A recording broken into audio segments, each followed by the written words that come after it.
The two most exciting words in all of sports. Game 7. All the sweat, all the effort, all the prayers come down to one final contest. And two stars have led their teams to this battle to keep a season alive. Today, one goes home. The other earns the right to play another day. Game 7 next.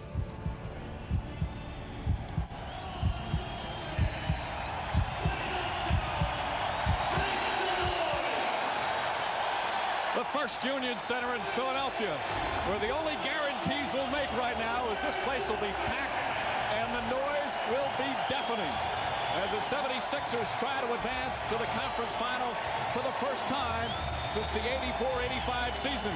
Of course, led by Allen Iverson, MVP in the regular season, continuing that impressive play in the postseason. Meanwhile, the Toronto Raptors, led by Vince Carter, trying for their second straight upset in these 2001 NBA playoffs. And good afternoon, everyone. Along with Doug Collins and Bill Walton, Mike Rain on hand, Andrea Joyce will join us shortly. We've seen a dazzling display from these two stars, and still one more game to go. We'll find out soon enough what occurs. Let's start with Vince Carter. Doug, he was brilliant in Game 6, had the 39 points.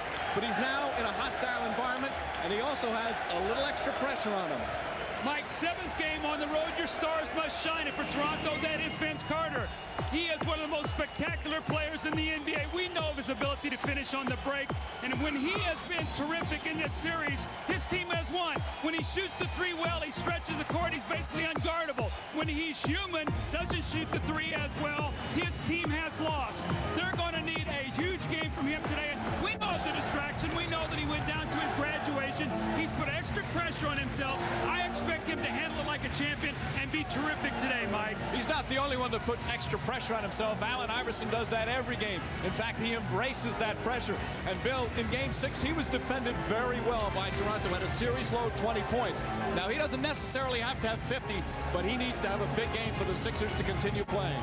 And Mike, these biggest of games, they are the personal domain of the greatest players. While there's been a lot of focus on Vince Carter, while there's been great due given to Kobe Bryant from what we saw yesterday, never discount or forget the little man with the big heart, Allen Iverson, the MVP. This series has become a personal showcase. He got off to a very good start even though they lost Game 1. Then the record-setting game in Game 2. Been an undulating performance since then. Today is the upswing game. When you are the MVP, it is your duty, it is your obligation, it is your responsibility to make the world play your game, to drive this raucous crowd and to inspire greatness in others. Today, Allen Iverson, he puts his personal stamp of validation on his MVP award. And as great as Iverson and Carter have been, the role players, the supporting cast, have been instrumental in the way this series has gone. They're all tied at 3. It comes down to final Game 7. The loser is done for the season. The winner advancing to the Eastern Conference Final. We'll have the starting lineups and the opening tip-off as the NBA playoffs on NBC continue.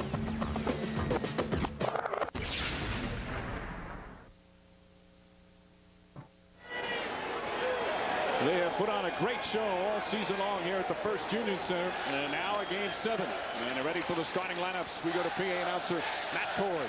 All right, ladies and gentlemen, it's now time to meet tonight's participants. Up first are the Toronto Raptors. Head coach is Lenny Wilkins. And now tonight's starters.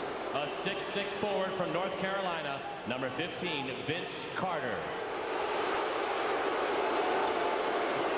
A 6'9" forward from Virginia Union, number 34, Charles Oakley. A 6'9" center from Texas El Paso, number 33, Antonio Davis. A 6'7" guard from Michigan State, number 24, Morris Peterson. And a 6'5" guard from Villanova, number 20, Alvin Williams.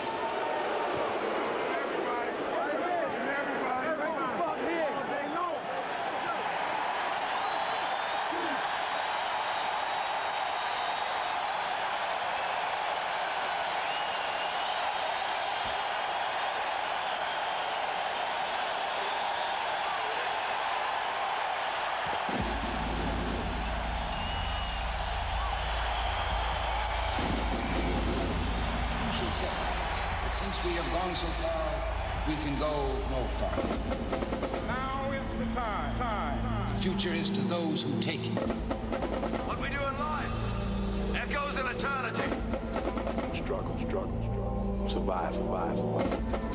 We will be perfect in every aspect of the game.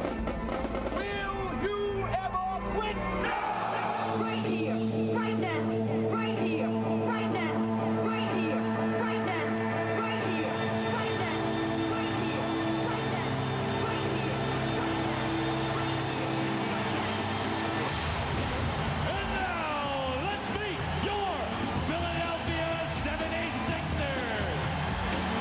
Head coach is Larry Brown.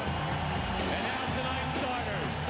A 6'8" forward from Georgia, number 33, Jude Jones.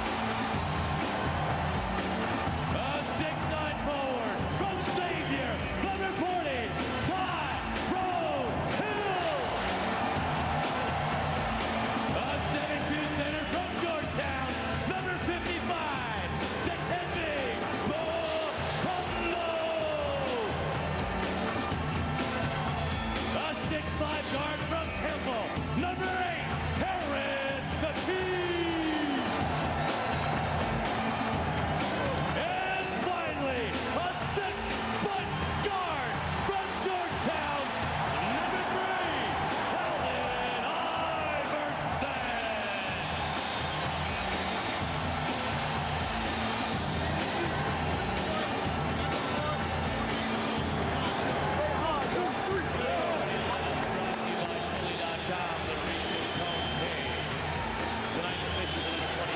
Plenty of goosebumps there in Philadelphia for the Sixers, and the Raptors also looking very confident as they've won 3 games on the road already in this postseason, including game 1 of this series. 2 confident teams. Let's send it to our sideline reporter, Andrea Joyce. All right, Mike, I spoke to Vince Carter when he arrived here at the arena about 2 hours ago. And when I first saw him, I jokingly said, "You look different as a college graduate." He beamed and said, "You know, I feel different." Well, that was the last smile we got from Vince Carter. To say that he put on a game face may sound like a cliche, but it would also be an understatement. It was clear that he wanted to separate these 2 events. He told me that he's glad the graduation ceremony is over and he just wants to focus now on Game 7. And when I asked him about the criticism he's taken during the last 48 hours, some of it from his fellow teammates, he first said he didn't want to comment about it and then said, "I don't care, I just want to play." So his focus now is definitely on this game. Back to you, Mike. All right, Andrea. Caution criticism now, but if things don't go well, he has really opened himself up, Bill.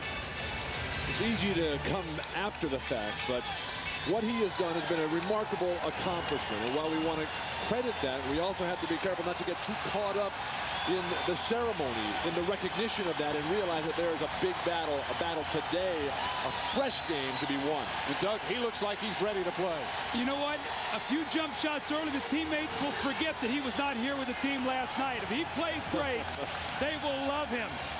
Critical for Philadelphia. Get off to a fast start. Whoever has got the early lead has been the best. And there you see Game 7s for so long, the home team dominant. They went 20 straight over a 13-year period, but the road team has won 3 of the last 9 Game 7s.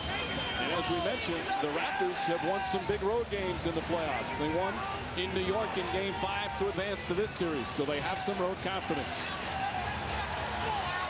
Danny Crawford, one of the premier officials in the game, throws it up. Crawford, Dick Babetta, and Eddie F. Rush. As you see, Iverson, Mutombo, doing so many things for Philadelphia.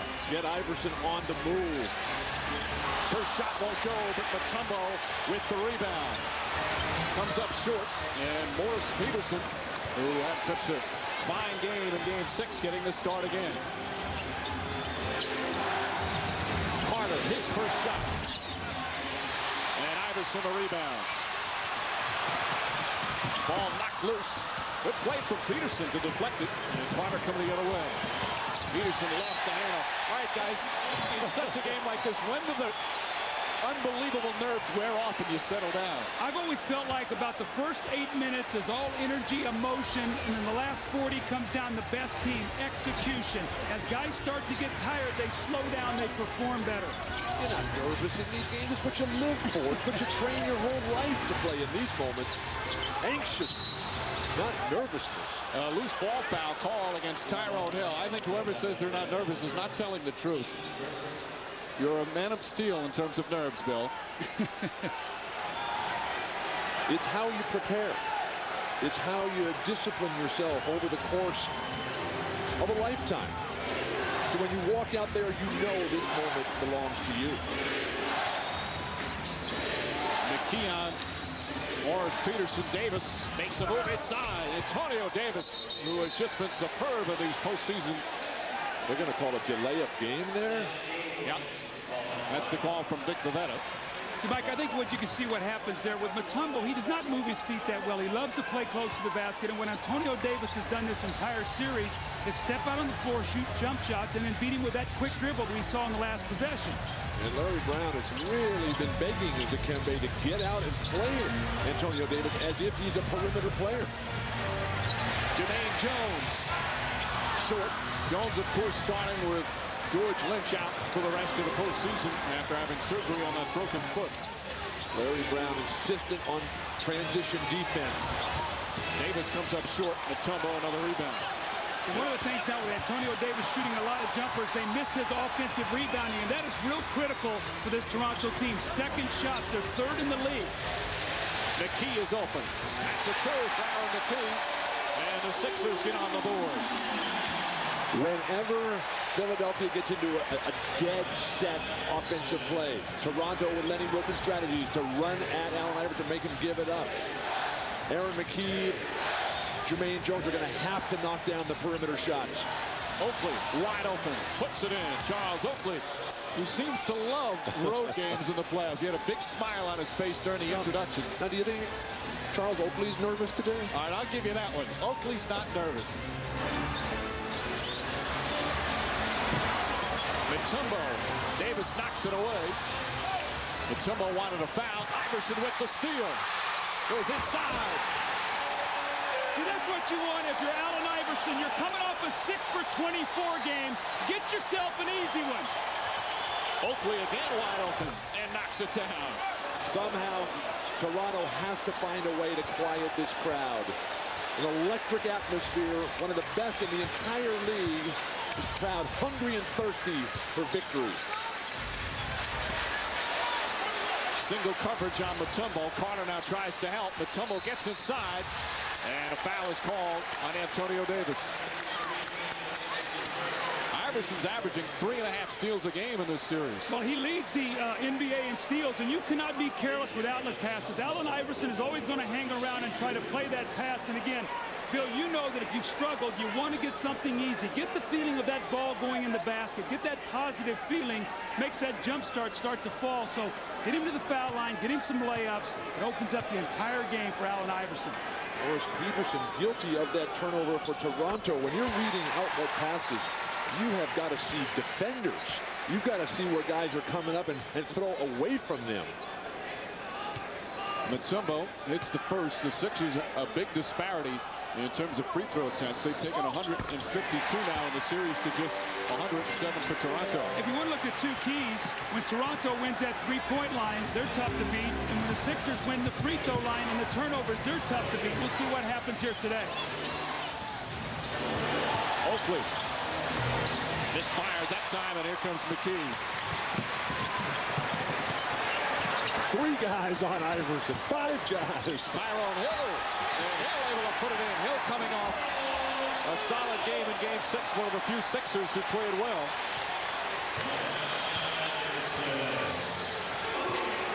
Inspiring greatness in others. Allen Iverson setting up guys. Carter back to the rim. Mutombo. Another rebound. 2 jumpers, 2 misses for Carter. Offensive foul. Morris Peterson has already made 3 excellent defensive plays. And of course, he's a terrific three-point shooter, but is doing some good things on the other end. Well, you know, when I talked to Larry Brown before the game, Mike, he said pace of the game is important to us, but we can't turn the ball over. Aaron McKee looked like he had the shot there, tried to drive it to the basket, and Mo Peterson did a nice job there reading that play. Morris Peterson, of course, the rookie from Michigan State, said he couldn't sleep before Game 6 when he was told he was going to start. Gets inside on Jermaine Jones, just flips it up, not a good shot. And Jones, quick outlet. Iverson on the pull-up. And Jones rips it down, and is fouled on the follow. Jermaine Jones will shoot 2. The athleticism that Jermaine Jones brings. Started the last 2 games after George Lynch broke his foot. But with Allen Iverson pushing the ball, setting a pace where they want to run on offense, but keep Toronto from running, Jermaine Jones just quick up the floor. And well, Morris Peterson, he has to do a much better job of focusing in on keeping Jermaine Jones off that offensive glass. Well, you could see Philadelphia, Bill, on the season, they did not shoot a high percentage. When you don't shoot a high percentage, what do? You got to get second shots. And so when Philadelphia is playing well, these guys, Jermaine Jones, Mutombo, Tyrone Hill, that's how they score. Off Allen Iverson's misses. So when he gets his shots, those guys feed off of his misses. That's the way they score. All 5 starters have scored for the Sixers, who are now on a 6-0 run and lead by 4. 4.5 gone by in the opening quarter. If you're a rebounder, you love playing ball with Allen Iverson. Well, he draws so much attention. All you have to do is go to the boards, Bill. You know that. And his shot is easy to read. Carter on the follow. And Vince Carter with his first 2 points of the game. Whenever there's controversy, the guy who's at the center of it has to come out with an initial charge and make a big play to take all that pressure off, to diffuse the focus. Tyrone Hill blocked by Davis. Mutombo.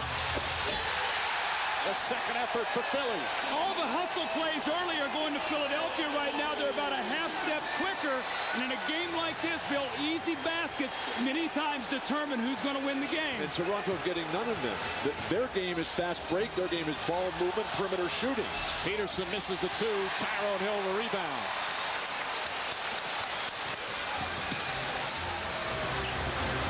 Iverson again seeing the double team, much like Game 6.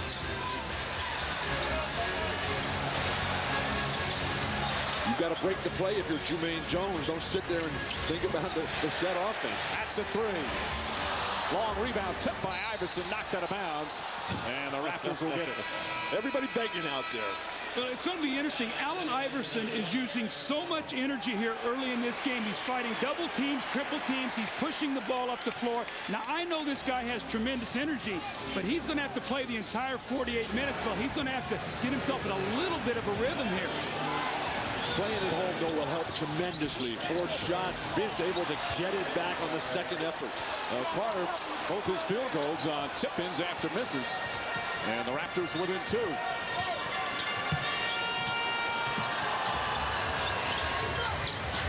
Iverson, a long 3.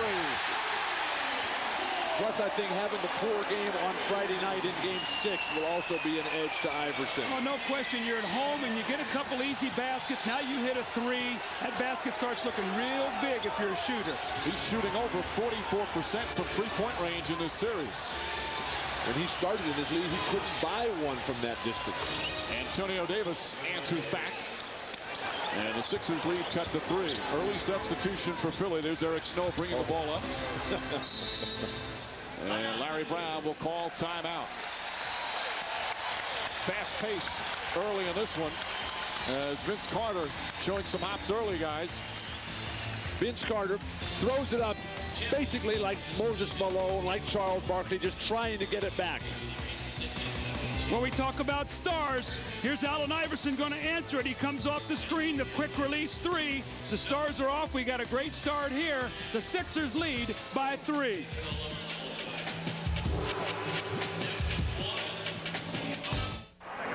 Magic down the middle, just what I thought. A hook shot at 12. Good! NBC is brought to you by Nissan, driven by Frost Brewed Coors Light, Tap the Rockies, by McDonald's, we love to see you smile, and by NikeBasketball.com. Sixers by 3. Allen Iverson seeing a lot of double teams once again, Doug. Well, Mike, when you're going to play with Allen Iverson, he's going to get this kind of attention. You can't stand around and watch him play. You got to be ready. The double team, he finds Aaron McKee. He steps up and he hits the jump shot. This time he's going to draw 3 defenders. Baseline, he's going to find Tyrone Hill, who lays the ball in the basket. He finally gets single coverage, comes off a screen, and buries the 3. So he's got his teammates involved. But Bill, you know, if he's going to get that kind of attention, they've got to be ready to shoot the basketball. In the locker room before the game, Allen started a conversation by saying, I'm going to try not to do too much today, and then caught himself immediately. He said, wait a second, I'm going to do it all. Well, we asked Larry Brown if he was concerned about that. He said, absolutely not. Eric Snow's first shot knocks it down. Now, that's a real positive sign because you know that Toronto's going to run off Eric Snow. He's got a very sore ankle. He jammed it in Game 6, re-aggravated it. Been coming off the bench to try to keep his minutes down, but he is a crunch time player for them. He was listed as questionable, but said the only way he's not going to play is if Larry Brown doesn't use him. As Hill brings in the Peterson miss. You can just see Eric Snow's right ankle bothering the gimpy gait that he has. But when he gets a wide open shot, he's been deadly. Hill as well with the wide open shot. Tyrone Hill, the most experienced playoff performer for the Sixers, has got 4 points. Superior ball movement and perimeter shooting, keys throughout this whole series to winning the game. And the lead up to 7. Snow is now on Carter. Alvin Williams got bumped by Hill. 2-on-1 break. Oakley is back. Blocked from behind by Carter. Charles Oakley, good defensive play, but then throws it away in the wrong spot. That's a cardinal sin on those passes. Charles Oakley does not have great balance, Bill. When he gets a lot of those rebounds, he gets himself falling forward. The ball is going out of bounds, and Allen Iverson, another easy basket. So now he's got a steal on the outlet pass. He picks up that loose ball. Now you give him 2 layups. That leads to trouble if you're Toronto. Goodness gracious sakes, like how many times they had to tell you not to throw the outlet pass down the middle of the floor. The block shot by Vince Carter, but Philadelphia stays with it while everybody runs away. Referees with the whistles in the pockets, allowing Allen Iverson and the Sixers to extend out of the timeout to now a 9-point lead, Philly. And turnovers hurting the Raptors early. Sixers on a 17-6 run. They lead by 9. Larry Brown told his team it's like an NCAA tournament game yesterday. 1 and you're out. That's certainly the case in Game 7. And Philadelphia off to a good start, which wasn't always the case in this series, Doug. Well, in Games 1 and 2, they dug themselves huge holes. Got them. Look at this. These are the first 2 games at home. Finally, they get a lead, 11-0. 33-12 at the end of 1, and they win by 34. So very positive sign that they have not gotten off to a slow start. And that's the one thing Larry Brown spoke to me about today. We have got to get off to a great start. Keep this crowd electric behind us. Have them drive us to the finish. Chris Childs in the game for the Raptors. Toronto's turned the ball over 4 times already. They had 8 total turnovers in Game 6. During the regular season, they were the best in the league in fewest turnovers. The responsibility comes to Vince Carter to start igniting his team. Chris Childs now in the game, and Cole from the perimeter. Good rebound from McKee, getting inside, draws the foul on Alvin Williams. Crowd calling for a goaltend, as is Eric Snow, as is Larry Brown. But it's going to be 2 shots coming up from McKee as Alvin Williams picks up his first. Doug, as a follow-up to your point about the quick leads, as good a basketball as we've seen in this series, particularly between the 2 superstars, been very few close games. Right. And very few momentum swings. It's been a big start, and the other team is basically full, particularly the last 2 games. Take a look here to see if it's a goaltend. Now that ball had no chance to go in. The ball was coming to the front, to the foul line after it hit the corner of the board. So McKee hits the first. One of the fun things about this series is you've had the spectacular performances of Vince Carter and Allen Iverson, but you've seen some of the best role-type players in the NBA, guys like Aaron McKee, Antonio Davis. Now they're more than role players, but a supporting cast, and it's great to see those guys get their due. If you're going to talk about role players, you got to talk about the Laker role players. Those guys are playing. Williams way short on that 3. The scramble and a jump ball.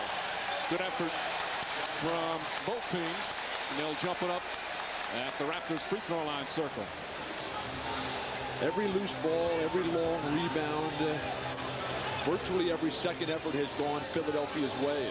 With Toronto still stuck on 12 for a seeming eternity here. Now Vince Carter desperately needs something going. Carter wins it. Oakley tries to save it, but throws it out of bounds. You know, to me, that was a prime example of guys whose their careers have not grown up with jump balls. That's a play you got to be able to control right there. Carter's got the tip. He tips it out of bounds. See, these guys are used to alternate possession coming out of college. They don't play reading the tipper's eyes, stealing tips. They don't do that. They didn't grow up like you and I. In the NBA, you got to throw many jump balls did you get? I stole a lot. I didn't win any tips. Snow bounces back. Another one of those players we're talking about, Eric Snow. Such a team first, thinks defense, unselfish player. And playing hurt puts the Sixers up by 13. The Sixers with excellent defense here in the early going. Carter with 6 on the shot clock. Knocks it down. No defense whatsoever to that. I mean, Vince Carter just too good. Explosion, catch and shoot without even seeing the rim. That's why it's so important to get him to catch it outside his range. So you force him to put it on the floor, then you can get help. That's been one of the incredible things about these 50-point performances is McKee is fouled. Carter's playing against McKee. McKee's a terrific defender. Iverson's been playing against Alvin Williams. He's a terrific defender. One of the keys for Vince Carter is to catch the ball on the move. Here he just turns and shoots immediately. The fantastic execution of the inside pivot, giving even the best of defenders no chance whatsoever. Williams sits down. Del Curry in the game. Now, Del Curry is in for one reason, to make open shots. And in game one, he was a big difference in this series. Came off the bench, had 20 points.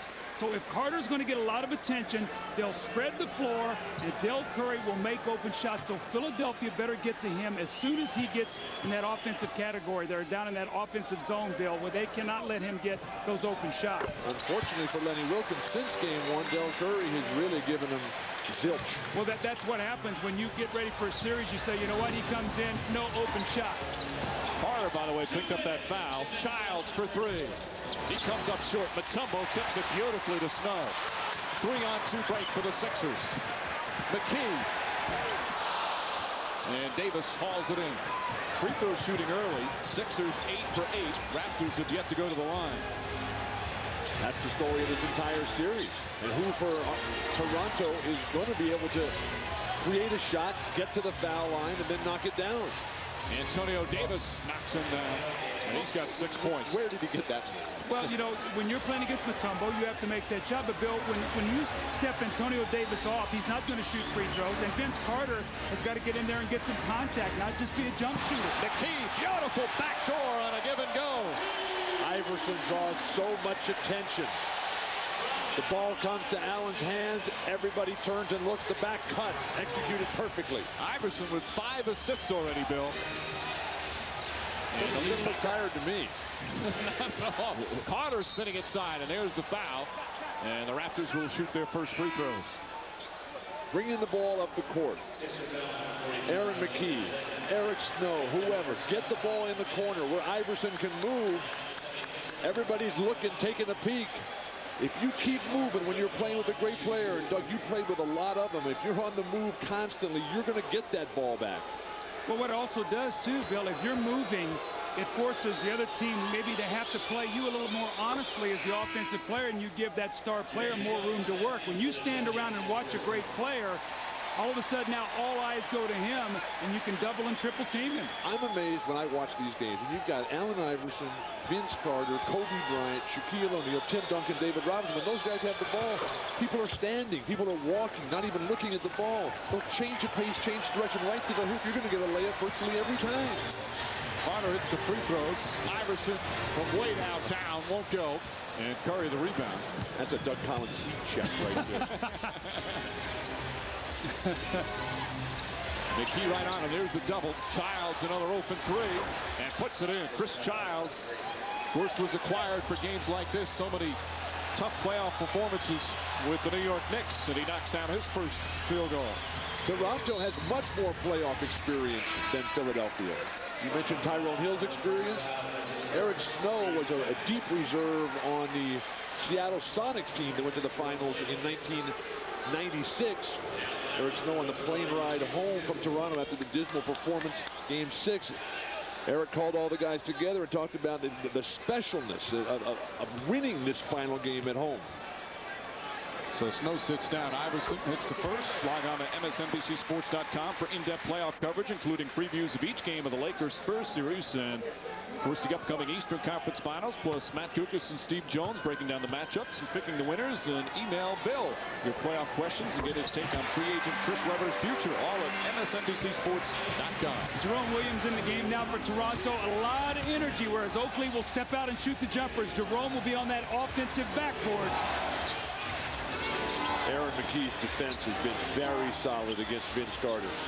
Carter, three-pointer won't go. Davis tracks down the offensive rebound. To get the last shot of the quarter here, spread it out, let Carter work. Shot clock turned off. Final seconds of the opening period. I think get to the hoop, try to get a free throw attempt. Davis from way outside. Mutombo altering that shot, and that will end the first quarter. A strong one for the Philadelphia 76ers, and Iverson doing some scoring and some distributing as well. Iverson with 5 assists already as the Sixers shoot 50% from the field in the opening period. 1 quarter complete here at the First Union Center. Sixers by 10. You're watching the NBA playoffs on NBC.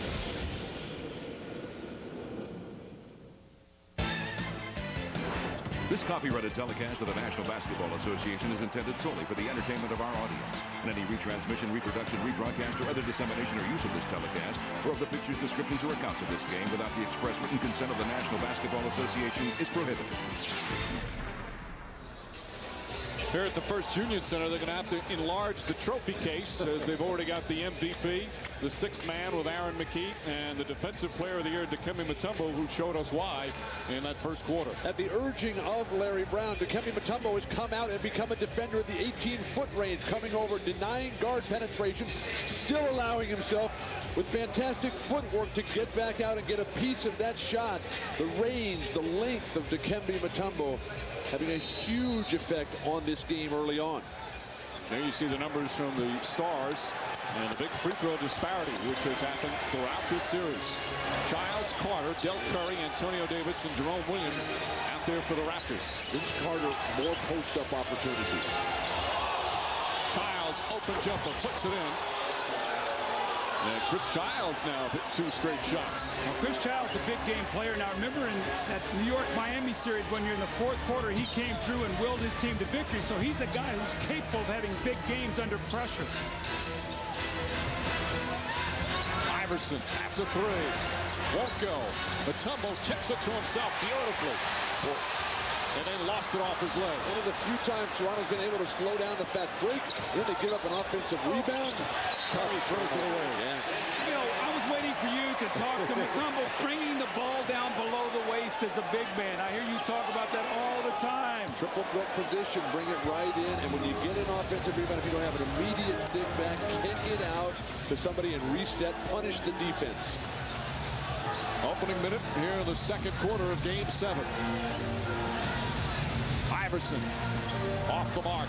Williams the rebound. See, I don't like those last 2 shots by Allen Iverson. I think that plays into the hands of the Toronto Raptors. When he's driving that ball and creating problems, helps his teammates. Curry able to put it in. Del Curry with that smooth jumper, his first field goal. Iverson is off to a 3 for 10 start from the field. Kevin Ollie, these bench guys in. Now they have got to give this Sixer team a little help with the injuries to George Lynch and all. These guys have got to give them some productive minutes. The high-scoring first quarter, unusual for Philadelphia to be that high-scoring. Toronto, a little bit better start here to get the second quarter underway. Mutombo, pretty move, just couldn't finish. And the Raptors with the ball down 6. Curry again, the quick release. Now that's a shot. He's in there for one reason, to shoot the basketball. He comes off the screen by Carter, and when he comes off Carter's screen, Carter's man is not going to help, and all he needs is just a touch of daylight to get that shot off. But what a perfect place for Del Curry to play, with a great guy that gets double-teamed, Vince Carter, with fantastic screeners in Antonio Davis and Charles Oakley. Iverson misses that ball, tipped out though, and they'll get a new 24. Iverson stripped down low. Jermaine Jones comes up with it. Tough shot won't go. Mutombo. And he draws the foul. Very physical play starting here in the second quarter. But when the play is breaking down, Toronto is slowly, ever so slowly, getting inched underneath their defensive backboard. The kind of play that Del Curry has to pick up. Then Vince Carter intimidates with a phenomenal leap. Then when Mutombo finally does get it at point-blank range, all they can do is foul. Mutombo misses the first. Dikembe Mutombo, of course, played for Lenny Wilkens in Atlanta, but he hasn't made contact with Wilkins since game one. He doesn't want to talk to him. In fact, he's afraid to make eye contact. He told us yesterday that he just kind of averts his eyes. He has so much respect for Wilkins, not only as a coach, but as a good friend, that he doesn't even want to look over at him. He feels sometimes he loses his edge when he does that. Well, there was an entire era of basketball when you never even acknowledged the existence of the other team. Now everybody hugs each other. Davis, Antonio Davis with a strong move, and the Raptors suddenly within two, an 8-0 start here in the second quarter. Well, they're getting some movement and some penetration rather than going east to west. They're getting some north-south basketball now. Now you get some opportunities to get to that basket. And no transition opportunities for Iverson and the Sixers this entire quarter. Jermaine Jones, Davis right in his face, and Jones puts it in.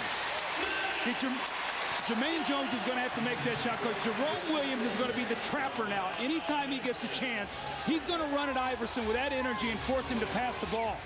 Every time Iverson holds the ball, holds it like Carter's doing right here, the double team comes. If you just receive and go right away, make it much more difficult on the defense. Good ball movement. 3 on the shot clock. Childs able to put it in. Chris Childs continuing his terrific play off the bench. Now you hit a couple jumpers, you spread the floor, now you can drive that ball to the basket. That's what you have to do. Not a game to look for the referees to bail you out. Raptors have certainly showed a lot of character this postseason, winning Game 5 at Madison Square Garden in the first round, winning Game 1 here in Philly in the second round, and they force another turnover. Curry for 3. After he made the first two, he almost has to shoot that one. Nice offense. Allen Iverson again. Jermaine Jones pounding up and down. The fresh leg. Iverson now with 7 assists here in the first half. And the Sixer lead back up to 4 with 4 minutes gone by in the second. McKee is really working hard on Carter. And Davis off the mark. Mutombo the rebound. Jerome Williams tried to grab it from him. And the Sixers separate everyone. The Raptors have made a big push here to get back in this game, only trailed by 4. Del Curry has made a significant contribution off the bench. Defensively, Jerome Williams and Antonio Davis have come alive. Williams picks up that personal foul, a loose ball foul. Antonio Davis trying to chat with Eddie F. Rush. But a timeout on the floor as after the strong start from the Sixers, answered back by the Raptors. 4.5 gone by, second quarter. Philly by 4. The Spurs, the Lakers, Game 3, Friday night, 9 Eastern. NBC is brought to you by Jeep Liberty, the next great Jeep idea. Jeep, there's only one. By Compact, innovative products integrated into solutions and delivered globally. Inspiration technology from Compact. By Sprite, obey your thirst. And by KFC. Raptors down by as many as 13 early, now within 4. Doug, what's been the difference, how they get back into it? Well, they forced Philadelphia to miss some shots. You see only 2 of 7. They took quick shots, and that plays into the hands of Toronto. And then Toronto started aggressively attacking the basket. Del Curry comes in, hits a quick release jumper off the screen by Vince Carter. And then here's the penetration. Look at all the white jerseys. There's Antonio Davis, the shot blocker out of the picture. He goes right to the rim. We've seen Chris Childs hit a couple jumpers. He takes the ball right at Mutombo. What do? You go into the body of a shot blocker so he can't jump. So they now have gotten into an offensive rhythm. And let's go over to Andrea Joyce. Andrea? All right, Doug, you mentioned the penetration of Toronto. Well, since the beginning of the second quarter, Lenny Wilkens has been urging his team to be patient, let the play develop, stay steady, and don't settle for those outside shots. Back to you guys. Thank you, Andrew. Jermaine Jones, once again, of course. Larry Brown said they would not have won Game 2 without him. He had 9 points, 5 rebounds in Game 2. Had 9 more points in Game 5. He has really stepped up, especially without George Lynch. And now he'll be called on to play virtually the entire rest of the playoffs for Philadelphia. But Philadelphia's strength is not set offense. Their game is scramble. Their game is get on the offensive board. And then when all breaks down, give it to Allen Iverson. Carter fouled. Of course, the Raptors want to make sure Jermaine Jones' rest of the playoffs is only about 3 quarters. Todd McCullough will come in.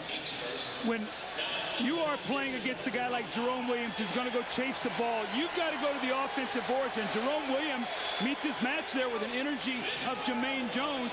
Second shots, easy scores. And again, if Iverson takes 30 shots, they can still win with him making 10 of them, Bill, because if they'll get to the offensive rebounding, they'll get second chance points, they'll get to the foul line. So to me, it's important for him to get his shot attempts. He's only 3 of 12, but his team is still winning by 6 because they're getting the extra shots at the basket.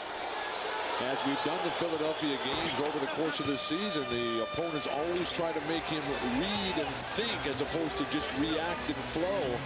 If they can get him to take 30 shots or more and 15 or 17 free throws, a lot of teams think they've done a good job. Iverson wheeling and dealing inside. Doesn't get the bounce and hopefully the rebound. Jerome Williams running the floor. Not a good pass from Chris Childs.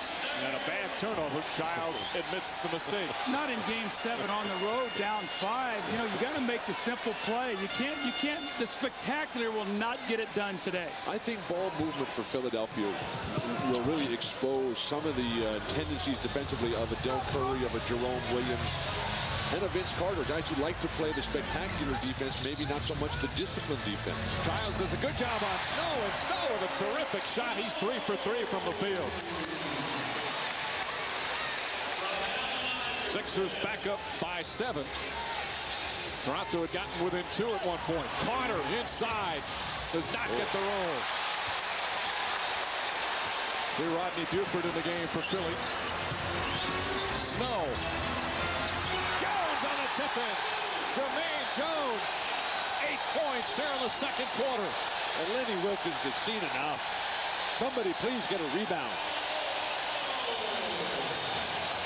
When you drive the ball to the basket, you're taught as a defender to react to the penetration. Jermaine Jones goes to the front of the rim as Jerome Williams helps on the penetration. That's 2 offensive rebounds. See, there's Jerome Williams. His man is Jermaine Jones. 2 straight tip-ins. Those are game-winning kind of plays in a Game 7 when you're finding ways to try to score.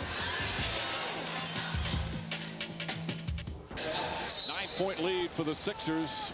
Just past the midway point of the second. What a fun day for the NBA fans. So a Game 7 in Milwaukee as the Bucks advance. It's only the 4th time in NBA history that 2 Game 7s have been played on the same day. As you see in 94, 92, and 81. And congratulations to the Bucks for advancing. You must have played in this game at the bottom, Doug. This is Philadelphia and Milwaukee. Weren't you there in 81? Yes, but interestingly enough, you want to talk about how important it is to have the home court advantage. Only Kansas City in 81 won as a road team. We've already seen Milwaukee win today at home. The 7th deciding game. That's why you play all season long, to have a better record so you can get that game in your building. Of course, the winner of this one will face the Bucks. If Philadelphia wins Game 1, would be in Philly, but if Toronto wins Game 1, would be in Milwaukee. And a foul called on Buford in trying to deny the ball on Carter. One of the problems that Toronto is facing is that they got off to a slow start and then came back. I think it fell behind and then came back. Fell behind and then came back. And when you're always battling off that crowd, it just takes so much. By the end of the game, you have nothing left for that last push. That foul is second team foul. Carter dishes to Alvin Williams. Williams can't connect. Carter fighting inside, and a loose ball foul is going to go against the Sixers. And Jermaine Jones, that'll be his first. But watching Vince Carter getting to work on the offensive glass, knowing it's desperation time for his team. The ball out of his hands, making a contribution in so many ways. And the footwork battle away from the ball. Nice passing by Davis. Oakley wide open, and he blows the layup. Oh, he had his left eye on Mutombo. Charles saw the shot blocker coming and lost the concentration. The presence of Dikembe Mutombo. Iverson, Childs right on top of him. Excellent defense. Oakley the rebound. Allen Iverson has missed his last 7 shots, and no one's more frustrated than he is. Pumping his arms, saying, gosh, make one. Iverson, though, with 8 assists in the game here in the first half. Iverson upset with the foul call, but he picks up the personal. That's his first and the 14th foul against Philly. Charles Oakley, a wide open layup. It's an exquisite ball movement, but Mutombo was in a different zip code. But you know as well as I do, Bill, when you're a shot blocker, just the idea that you're around, especially with Oakley, who doesn't have great lift to finish around the basket. Childs the ball fake, but then comes up way short. Raptors have missed their last 6 shots from the field.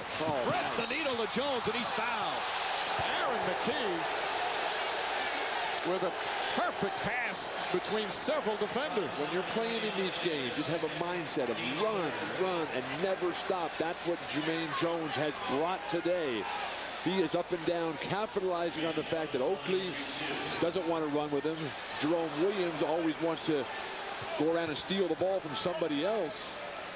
Alvin Williams, his second foul. Jones misses the first. Coming up at halftime, we'll bring you exclusive coverage of the NBA draft lottery. Who'll get the top pick? The Bulls, the Warriors, the Wizards have the best chances. The 13 teams in the running for the top spot. The NBA draft lottery coming up at halftime, and well, I guess we're not going to be able to talk to you at halftime, Doug. Huh? I'll be busy. Who are you taking? I'm taking the Wizards. You know who I'm taking. No. Who are you drafting? Oh. I don't know, Bill. Let me get that first pick first, and I'll tell you. I want to know who your starting lineup is going to be next year. Jones misses both free throws. Davis, the line drive jumper. And boy, has he improved on his shot. Over the years, he's become a very solid shooter from the outside. And playing with a very sore triceps muscle in that left arm, really battling through a very tough time. Tells you how much he wants to win here today. He's got 10 points and 4 boards already. Jones drives on Oakley. Oakley with the terrific defensive play. 6 turnovers for Philadelphia. Beautiful soft layout outlet pass by Charles Oakley that time. Davis gets away from Mutombo. Again, the good ball movement. Davis again, puts it in. Antonio Davis now 6 of 9 from the field. All 5 guys touched the ball in that possession. Went from side to side, back to the original player who knocked it down. That's great passing. He looked like he was limping a little bit there running up the floor. But that was Toronto Raptor basketball. The ball movement, knock down perimeter shots, capitalizing the fact that they're going to have to double team Vince Carter. McKee for 3. Aaron McKee from downtown. And the Sixers lead back up to 8. I've always felt the end of quarters, the end of halves are vital times. Right now, it's an 8-point game. The Raptors, this next 3 minutes, has got to try to cut into this lead. They cannot allow the Sixers to push this into double digits. While Allen Iverson has had the support today of guys like Snow, Aaron McKee, Mutombo, Jermaine Jones, Vince Carter been out there isolated a lot. Alvin Williams has been quiet. Williams still without a field goal. Carter flips it up, won't go on the tip. Mutombo trying to knock it loose. And the ball goes into the hands of Alvin Williams. We saw Kobe Bryant yesterday on the offensive glass. We're seeing the same determined effort from Vince Carter this evening. He has 4 rebounds, but he has several others that he's kept alive. And a whistle, a legal defense call. That's the first against Philly. So a warning, and we'll take a break. A terrific pace to this game. 7 from Philadelphia. Sixers 8-point lead. 2.5 left. First half. Coming up on Net Zero at the half, we will find out which of these 13 teams will get the #1 pick in this year's NBA draft. will bring you live coverage of the 2001 NBA Draft Lottery. Right now, let's send you back to Philadelphia as we join Mike, Bill, and Doug. And by the way, Doug, your Wizards have a 15.7% chance of winning the lottery. Good luck. I think you knew those odds already, Doug. What's that? I think you knew those odds already. I knew that. Yeah, thanks, Ahmad, for reminding me that. Meanwhile, the Sixer defense. But I've got a message for Ahmad, because he's got one of these commercials out there right now, and he talks about tall players. And on behalf of all tall people out there, I object to his use of the word lumber. Iverson off the turnover. You can't come out of a timeout and turn the ball over. Iverson missed 9 straight shots, and you give him a layup to push the lead to 10. As a coach, you just pull your hair out or go gray, but you can't do that. And the Sixer defense again, that's his 7th turnover. Oakley steps back, comes up short, fight for the rebound. Last touch by Antonio Davis. Allen Iverson, so quick to the ball, the anticipation. He's pressuring the guy who threw the ball in. But then it was Aaron McKee and Eric Snow popping that ball away. Transition opportunities, all Philadelphia. Under 2 minutes remaining in the first half. Mutombo does not get the roll. Ball knocked nearly out of bounds, but Oakley saves it. A lot of contact on that play. Dial a violation. Both directions. It did look a bit awkward. And as a foul down low, it's going to go against Tyrone Hill. That's 3 fouls on Hill, and the Sixers in the penalty. So Oakley will go to the line. And that's a huge problem, because without George Lynch, who plays so many different positions, now Larry Brown comes quickly back with Jermaine Jones, who has made a significant contributions here. Matt Geiger is out, unable to play due to a very sore knee. 3 serious knee operations in 15 months for Matt Geiger.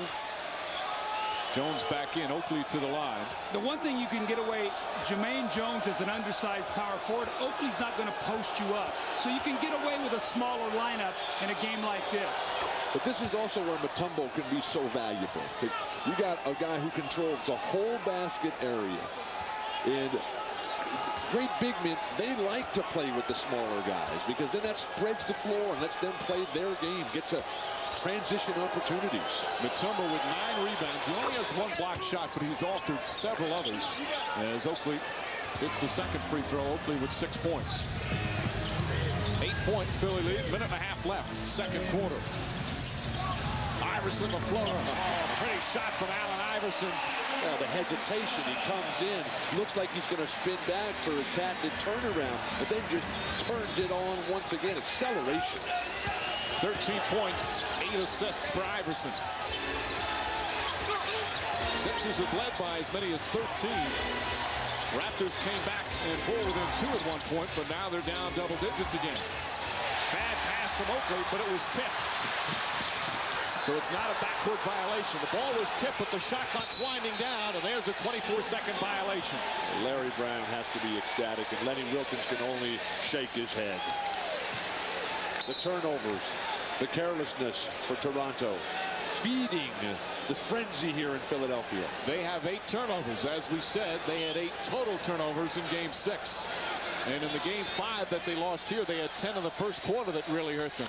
I just think it's when you go in on a downer at half, when you have 3 or 4 possessions at the end of a half and you don't execute, you turn the ball over, you get some shots, you got to go in for 15 minutes and sit through that. I just think it's so vital to finish quarters and halves in a positive way. 2 for 1 time, Philadelphia. Shoot at 40, get the last one.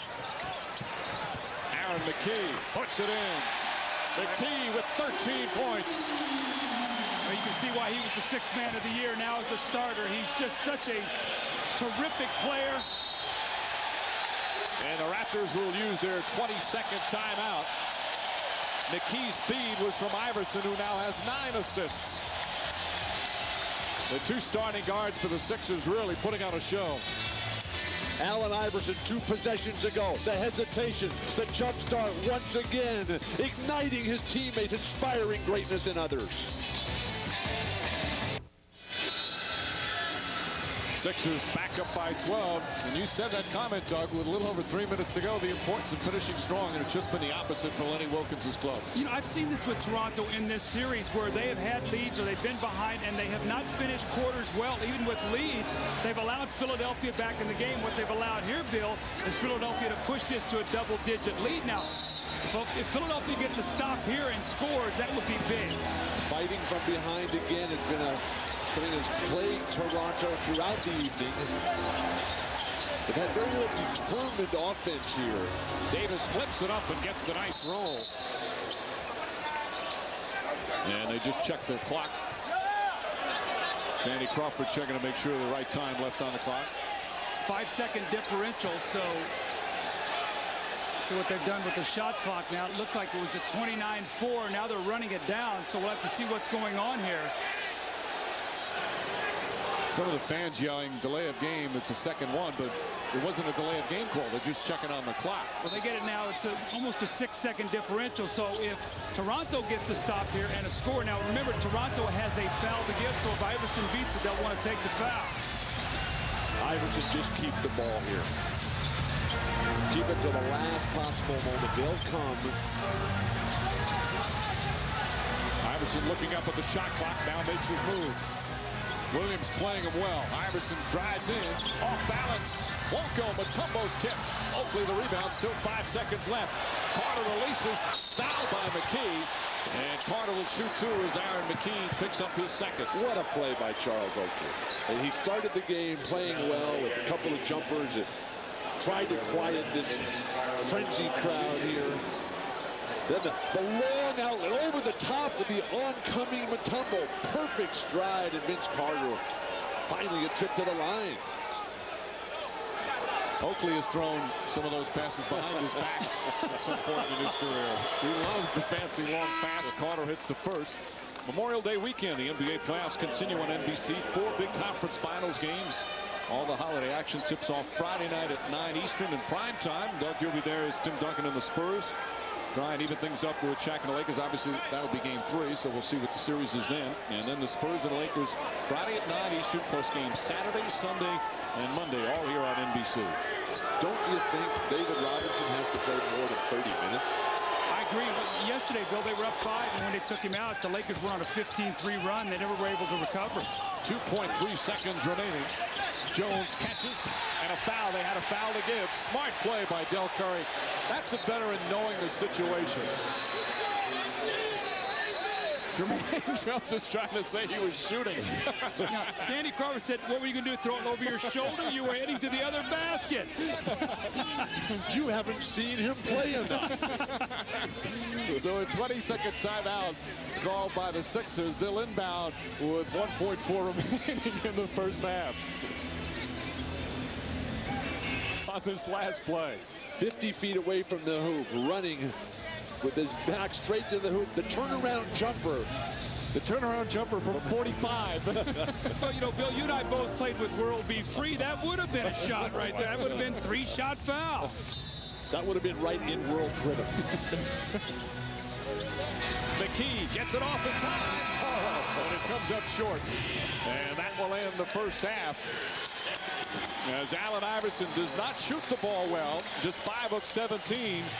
But Iverson with 9 assists, and he did finish with 13 points. Meanwhile, Vince Carter, fresh off his graduation, at 11 points. He had 4 assists of his own.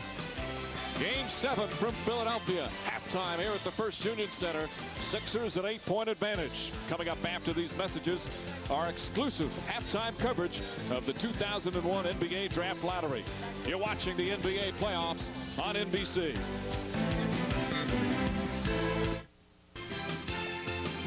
Now, with our live coverage of the NBA Draft Lottery, here's Ahmad Rashad. Hello, everybody. We are here in the studio of NBA Entertainment in Secaucus, New Jersey, for the 17th annual NBA Draft Lottery. The lottery will determine the order of selection. The actual draft will be held June 27th at New York's Madison Square Garden. Before we get started, we want to take a look at just what's at stake today. So here are some of the players who are likely to be selected early in the first round. Top prospect Eddie Curry is a 6'10", 300-pound center out of Thornwood High School in Illinois. At 6'9", Eddie Griffin's height, athleticism, and talent make him a blue-chip prospect. Kwame Brown out of Glenn Academy in Georgia, an amazing athlete at 6'11", he's drawn comparisons to Kevin Garnett. Shane Battier, a proven leader out of national champion Duke, can do all the little things to help his team win. And all the role players have contributed significantly. Jermaine Jones, Aaron McKee, and Eric Snow have done a terrific job. The 9 assists for Allen Iverson. The give and goes, the back cuts, it's all right there. Philadelphia has dominated all stats, particularly on the offensive glass. And when you look at the way they're playing right now and the superior contributions of Allen Iverson, Vince Carter only getting 10 shot attempts, does have 4 nice assists. But that's just not enough. A bigger question, though, is what they're paying you in Washington. Is that enough to have not only Michael Jordan playing for you, Charles Barkley, Patrick Ewing, and the #1 draft pick, and Chris Webber? That's a pretty good starting lineup you've got. What can I say, Bill? Congratulations. All set. How about let's talk about Toronto, what they've got to be able to do here. First of all, their perimeter shooting has been bad. Vince Carter 3 of 10, but Morris Peterson 0 of 3, Alvin Williams 0 of 3, so they're 3 of 16. 10 points off turnovers for the 76ers. Antonio Davis 7 of 10. The rest of the team 10 of 30. So they have got to get some contributions. And Vince Carter, we talked about in the open, stars on the road in Game 7 have to come to the forefront. He's got to dominate. So we'll see what Carter does in the second half. Meanwhile, Andrea Joyce spoke with Larry Brown just a short time ago. All right, thanks, Mike. Coach, first of all, your thoughts on Allen Iverson's play in the first half, the way that he distributed the ball? I thought he played great. You know, they're doubling him, and he found open people. Some of his shots I thought were a little quick, but, you know, he's trying to win. I admire that. But if they're going to keep doubling him, you know, he's got to try to find people, and we got to get people available. Game 6 was a frantic pace. Aaron McKee said it was like a fire drill. What about the pace today? It's pretty quick. You know, I think they're a team that likes to get up and down the floor, and they kind of make you play at their pace, and we're at home.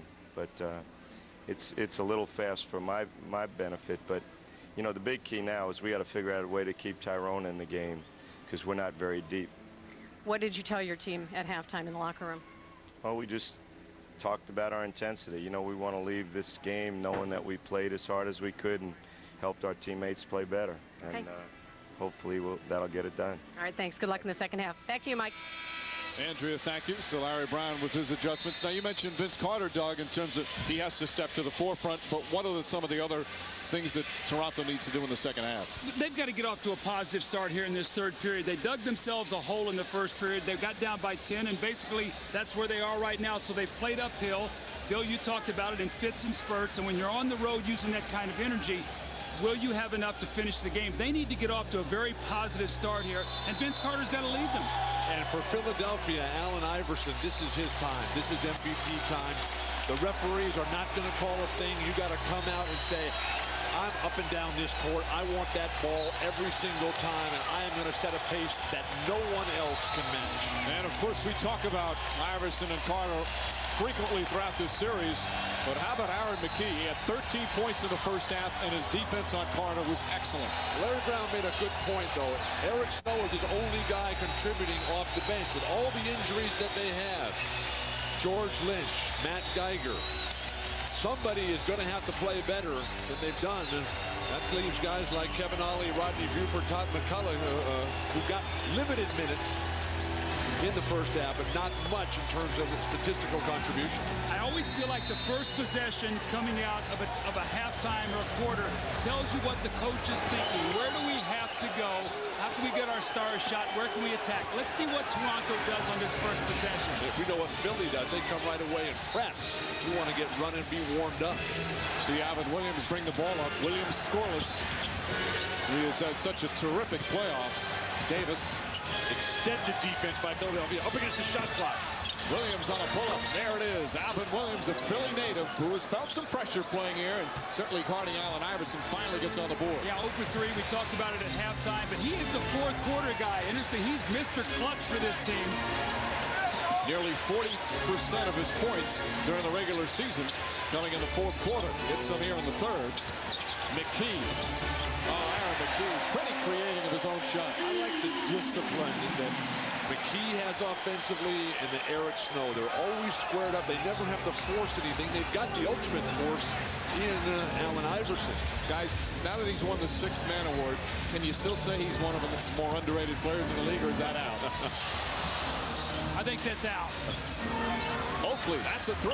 Charles Oakley from downtown for 3. This is the way he started the game. Remember, hitting those little jump shots. That time he steps out. I didn't know Oak had that kind of range now. Oakley in this series, 3 of 4 from that distance. And the lead, just like that, cut to 5. And Philly led by as many as 13 in the first half. Iverson turns it over. Antonio Davis, one man to beat. Jones fouls him. And Davis will shoot 2. When you're in transition defense, your mind has to immediately go to the fact that, look, we don't have any reserves on the bench. Jermaine Jones, who only had 1 foul in the first half, that's the kind of play you just let go. I think, Bill, what's happened now, you've seen Toronto come out. They've got off to a very positive start. Oakley hits a 3. Alvin Williams hits his first basket of the game. They get a steal, run out, a possible couple free throws here, and all of a sudden that lead could be cut down to 3, and we've only played about a minute and a half. Davis misfires. A reminder, coming up tomorrow night on TNT, Game 2, Lakers and the Spurs from the Alamo Dome. Lakers so impressive in Game 1. Spurs certainly cannot afford to go down 0-2 in that series, though. I expect Tim Duncan to come back and play much better. You know, Bill, as a big guy, when you see all those double teams, you get to watch it on tape a little bit, find out where maybe you can find some openings. The Lakers smothered him yesterday, and he got not much help from anybody else. Don't negate the contributions of Horace Grant and Robert Horry. Just terrific job. Meanwhile, the contributions of Antonio Davis continues. He has 15 points to lead the Raptors. Mutombo deep this time of the post. And able to knock it down. Just his 2nd field goal, but he's had a big impact in this game. You've got to get on his left shoulder and make him turn the other way. I don't know, Bill, that he can even turn that way. Have you ever seen him shoot the tournament bumper off the board? He can't turn that way. I'm telling you. You got to get on that left shoulder. Morris Peterson puts it in, and Peterson gets his first field goal. Very good signs for the Raptors. Absolutely. Alvin Williams and Peterson now both in the flow of the game. Well, neither one of them scored in the first half. And the Raptors, throughout the playoffs, there have been games you think that they're struggling, but they have shown so much character as Oakley comes up with a steal. And it's knocked out of bounds. No, they're calling Toronto ball. Well, they're not calling a foul. Looked like that they whistled Iverson here. They did, Bill. They called the foul here. Beautiful step out by Charles Oakley. All ball. And then Iverson with the shoulder takedown. Oakley, he needs to be able to continue these contributions. It's a great start to the game. Great start to the 3rd quarter. He's got to be there for the final 20 minutes. Over the last 10 years, Oakley, one of the premier help defenders in the NBA. Peterson again, able to put it in. We're looking at a completely different Toronto team. Lenny Wilkins obviously hitting all the right buttons. Remember, Peterson coming out in the 4th quarter of Game 6, hit those 2 huge threes when Philly got back in the game. Now he hits 2 big shots here to start the 3rd. Question is now, does Allen Iverson try to do too much, or does he do that, penetrate and find one of his teammates? You know, Allen Iverson wants to win so badly, he's got to make sure when he gets all those defenders that he trusts his teammate. He has just tied his playoff career high in assists. That's his 10 assists of the game, and we're early in the 3rd. Carter puts it in. Carter saw the double team coming one way. Just took Tyrone Hill apart right there. Went away from it. Pull-up jumper. Raptors 5 for 5 from the field. Here to start the 3rd. Toronto's extended their defense as well. Nice ball fake from Iverson. He gets hit hard as he goes down. Mutombo blocked from behind by Davis. Mutombo gets it again, and a foul call on Antonio Davis. Everybody standing and reaching. The only one on the floor was Charles Oakley. When that ball is down there, you got to get down yourself. Look at Allen Iverson holding that left hip. Took a nasty fall as he drove to the basket, but again, his misses are like assists because he draws so many people. The Sixers have inside position. 2 efforts by Mutombo, and he finally gets to the line. Now, the big part about this is Mutombo is an excellent free throw shooter for a big man, so you like for him to get to the line. beautiful when Allen comes down that lane, though. He rarely gets his shot blocked. And as a guard trying to create in the lane, you just want to throw it up over the top. Throw it up soft, because as people are lunging at you, that's going to create lanes for your teammates to come in and just read it so perfectly for the throwdown. The foul on Davis is second. Iverson's so shaken up. One of the most remarkable things about his season is how banged up he has played. Lenny Curry, the longtime veteran trainer with Philadelphia, he says that Iverson's pain threshold is off the charts, like he's never seen on another player. But we haven't seen this. I mean, the look on his face right now, one of severe pain. Oakley, there's that behind the back pass. Carter comes up short. Mutombo with his 13th rebound. Mutombo, who has never advanced past the second round, told us before the game how important this is for his career. Mutombo, of course, is the latest pro athlete to give that meaningless guarantee prior to the game. A 3-second violation. As Eric Snow said, what is the guy supposed to say? Oh, we're going to lose game 7? Larry Brown irate with the call, 3 seconds. But with Allen Iverson down the lane, the fall, he lands right on his backside. And he's been holding it and grimacing ever since. 4-point Philly lead. We've played 4.5 minutes into the third.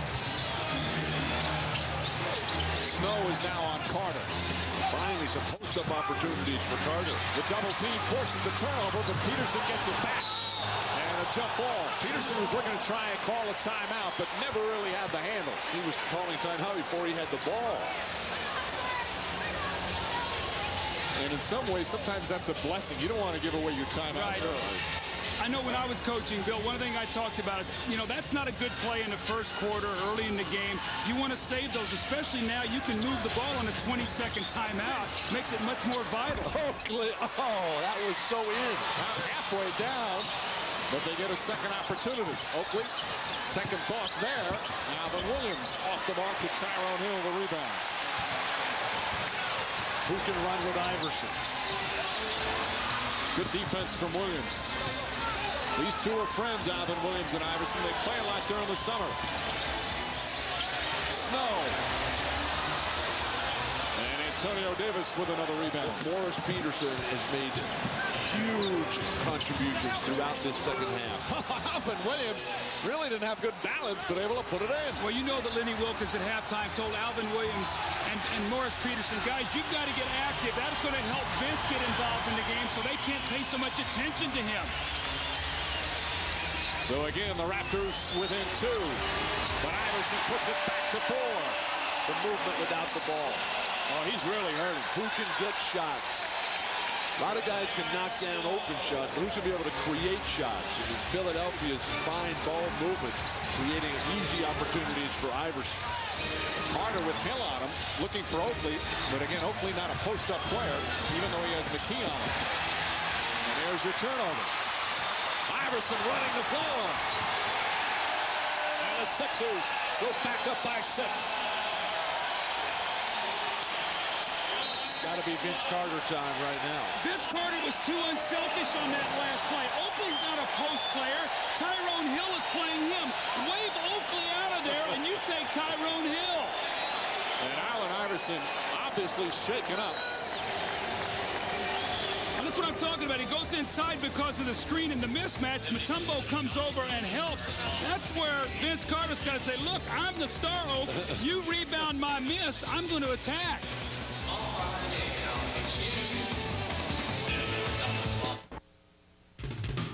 The NBA on NBC is brought to you by GMC. From professional-grade people come professional-grade trucks. By Budweiser, with the crisp, clean, refreshing taste you'll find in no other beer. This mug's for you.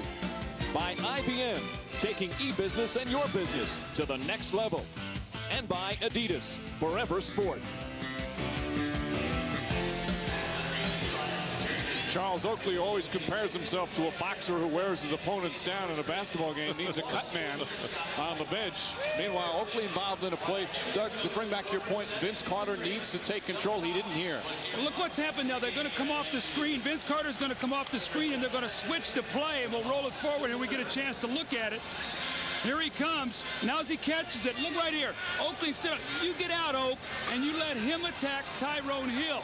That's the matchup you want. Instead, Oakley holds the post. Vince Carter gives up the ball. Now what happens? Oak gets inside. Little help. They kick the ball loose. And who ends up with the score? Allen Iverson on the other end, laying the ball in the basket. And Oakley does so many things well, but that's not his strength, is posting up.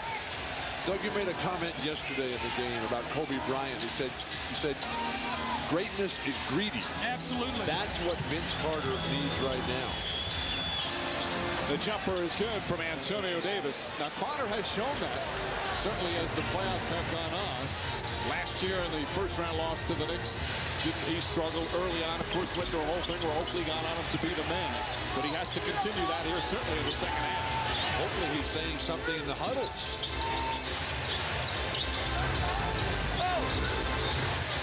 Iverson. McKee. Nice little ball fake. Comes up short, however. And a loose ball foul call on Dikembe Mutombo. Mutombo picks up his first. And let's go to Andrea Joyce. All right, Mike, Larry Brown just told me in that timeout that Iverson hurt his tailbone. Now, trainer Lenny Courier was icing his left tailbone there. Iverson's during the timeout. They will continue to do that anytime he's on the bench. Back to you guys. Thank you, Andrea. Well, he has played through so many different things throughout the course of the season. Alvin Williams again. Well, that's his third field goal here in the third quarter. Toronto is playing so great on offense right now. All their shots are going in. Their ball movement is much quicker and sharper. They're rebounding. Bill, the Raptors really showing poise. They've gotten down in double digits several times. 5 on the shot clock. Eric Snow off the mark. Mutombo taken away by Morris Peterson. Toronto's defense has got Eric Snow and Aaron McKee trying to beat them off the dribble, and that's not their game. That's Iverson's game. Now here's Peterson's got a mismatch. He can attack. He decides to give it up, and they're going inside Antonio Davis, who has the mismatch and throws up a weak shot against the smaller defender. Davis rushed it. McKee the other way, blows by Peterson and draws the foul. Shot won't go. But Aaron McKee will go to the line as Peterson picks up his second.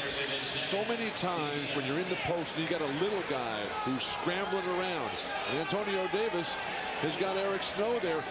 He doesn't have any balance. He doesn't have any ability to explode there. With a great charge from the weak side by Tyrone Hill, that took the concentration away from Antonio Davis. Tyrone Hill, the excellent help defense. And here goes McKee. We've been talking so much about him. One of the nice moments this year for Philadelphia, when Allen Iverson won his MVP at the ceremony, was McKee hits the first. Iverson said, this year I tried to emulate Aaron McKee, to become a professional like McKee is day in and day out. They're close friends. Iverson, of course, had the trouble with not going to practice, showing up late. But here's one of his role models is his teammate, Aaron McKee. Well, you know, it's interesting, and Bill, and you know this, we talk about it a lot. When your teammates start putting pressure on you, it's a different kind of pressure than when the coach puts it on you. And so when your teammates start telling you, we love your talent, but we need you to be a part of this, that makes a bigger difference. And Allen Iverson has listened to his teammates and his coach. And we've seen that play out with the Los Angeles Lakers.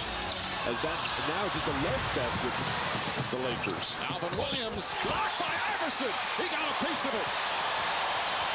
The Raptors wanted a goaltend, and McKee comes down the other end, and a loose ball foul call. It's going to go against Antonio Davis, who is red hot.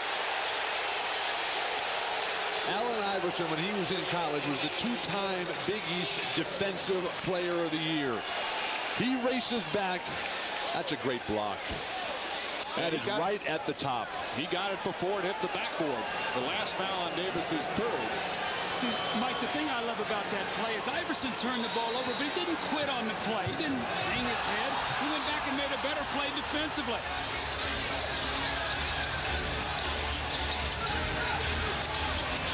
Alvin Williams has done a good job on Iverson here today. Of course, he's gotten some help. Iverson. That's a tough shot. Mutombo, the rebound. Mutombo's been all over the offensive glass. He's fouled. You can't even hear the whistle. This place is so loud. What? When you make the commitment to chase a great player and trap him, that means that 3 guys are playing 4. That means you're going to be able to get to the offensive boards, and that's what Mutombo has done. There's no block-out responsibilities. Basically, you're playing a zone now as a defensive team rather than guarding your man, and Mutombo is an excellent offensive rebounder. And the way he keeps rolling to that ball, there's no stop. The first rule of rebounding is anticipate every shot will be missed. Davis, meanwhile, picks up his 4th foul, and Lenny Wilkins right now keeping him in the game with the 4 fouls, even though there's 3:21 left in just the 3rd quarter. Snow sits down. Kevin Ollie back in. Well, you know, as a coach, Mike, if this is, they can keep this game at about 4, 5, or 6. Maybe with about a minute to go, you get Antonio Davis out so that he doesn't get the 4th, but also he gets a little rest and going into the 4th period. But he cannot get his 5th foul right now. That would be deadly for his team. Well, we haven't seen Keon Clark, who's the one guy off the bench in the front line who can give Lenny Wilkins some offensive punch. Morris Peterson again. What a different player here in the 3rd quarter. He's 3 for 3 from the field. Now, he's a rookie, but he was also a 5th-year senior in college. He went to Michigan State and won an NCAA championship. He's a mature young guy. He's had some success in elimination games. And under an incredibly gifted coach, Tom Izzo. McKee comes up short, and Davis pulls down the rebound. Davis with 17 points and 7 boards. Antonio Davis is struggling physically, dragging that left arm of his. Whole left side of his body looks to be numb. Both these teams have really had to deal with injuries. Carter. Now that's the greediness you were talking about. Just take that ball, put your head down, look everybody else off, and get the bucket and the foul. He looked like he got away with a travel. Yes, he did. Yes, he did. No way. That was perfect. I watch him fake the pass. 1, 2, 3. That's a great drive. 4 fouls on Tyrone Hill. Carter with a chance for a 3-point play and a chance to give the Raptors their first lead since the 1st quarter.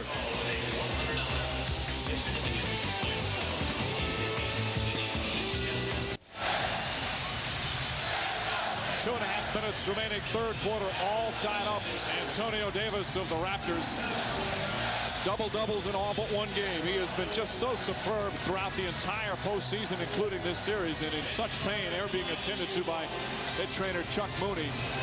Boy, you can tell he's really hurting, guys.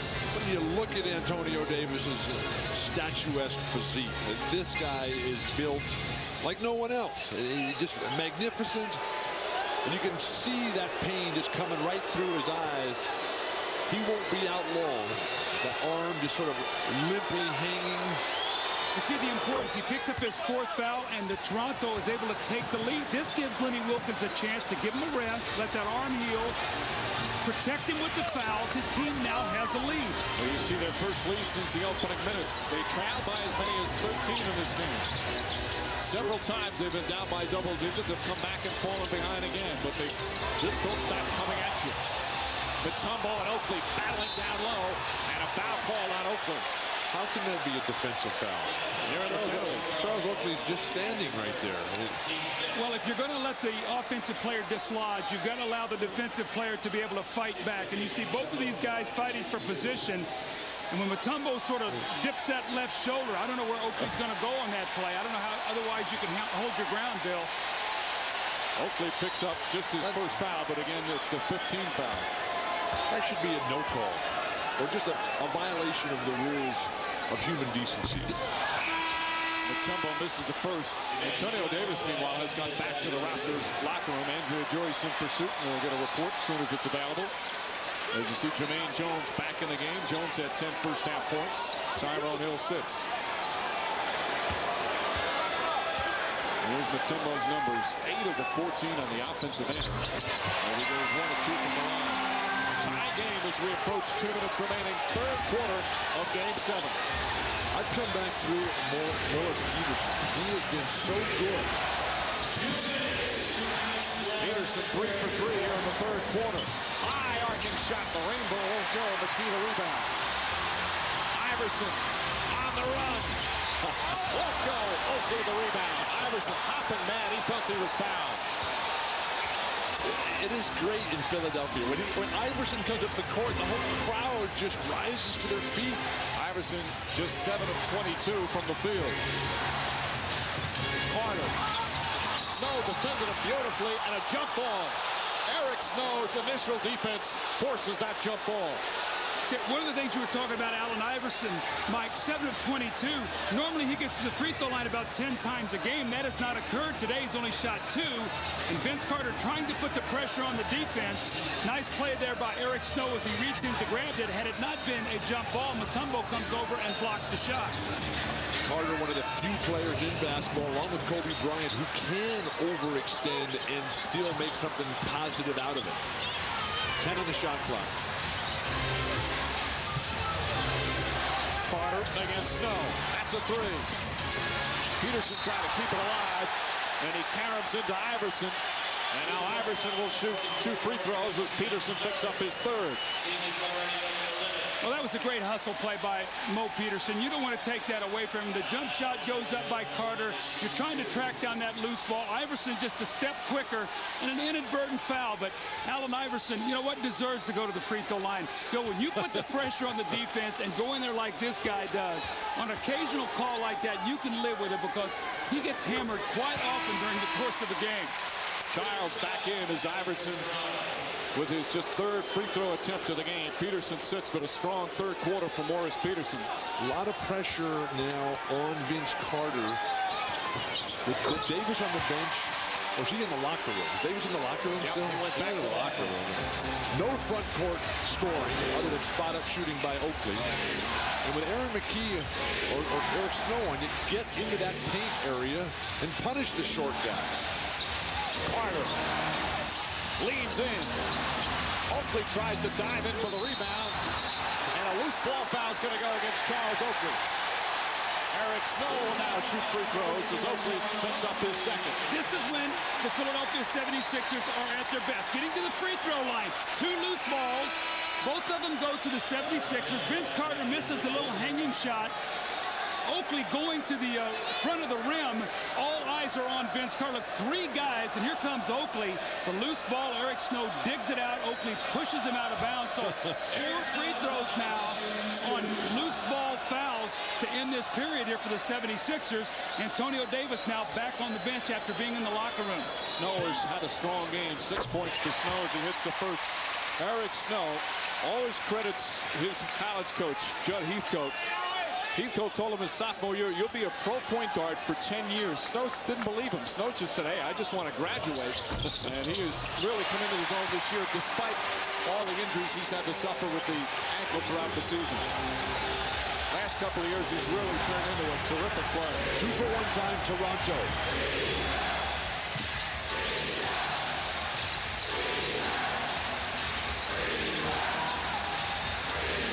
Oakley looking inside. Williams comes to help. 5 on the shot clock. Alvin Williams fires away. Ball knocked loose and taken by Tyrone Hill. If the Sixers win this game today, it's because they've done a better job closing out quarters. The game was tied with a minute 20. Now they can go up 6.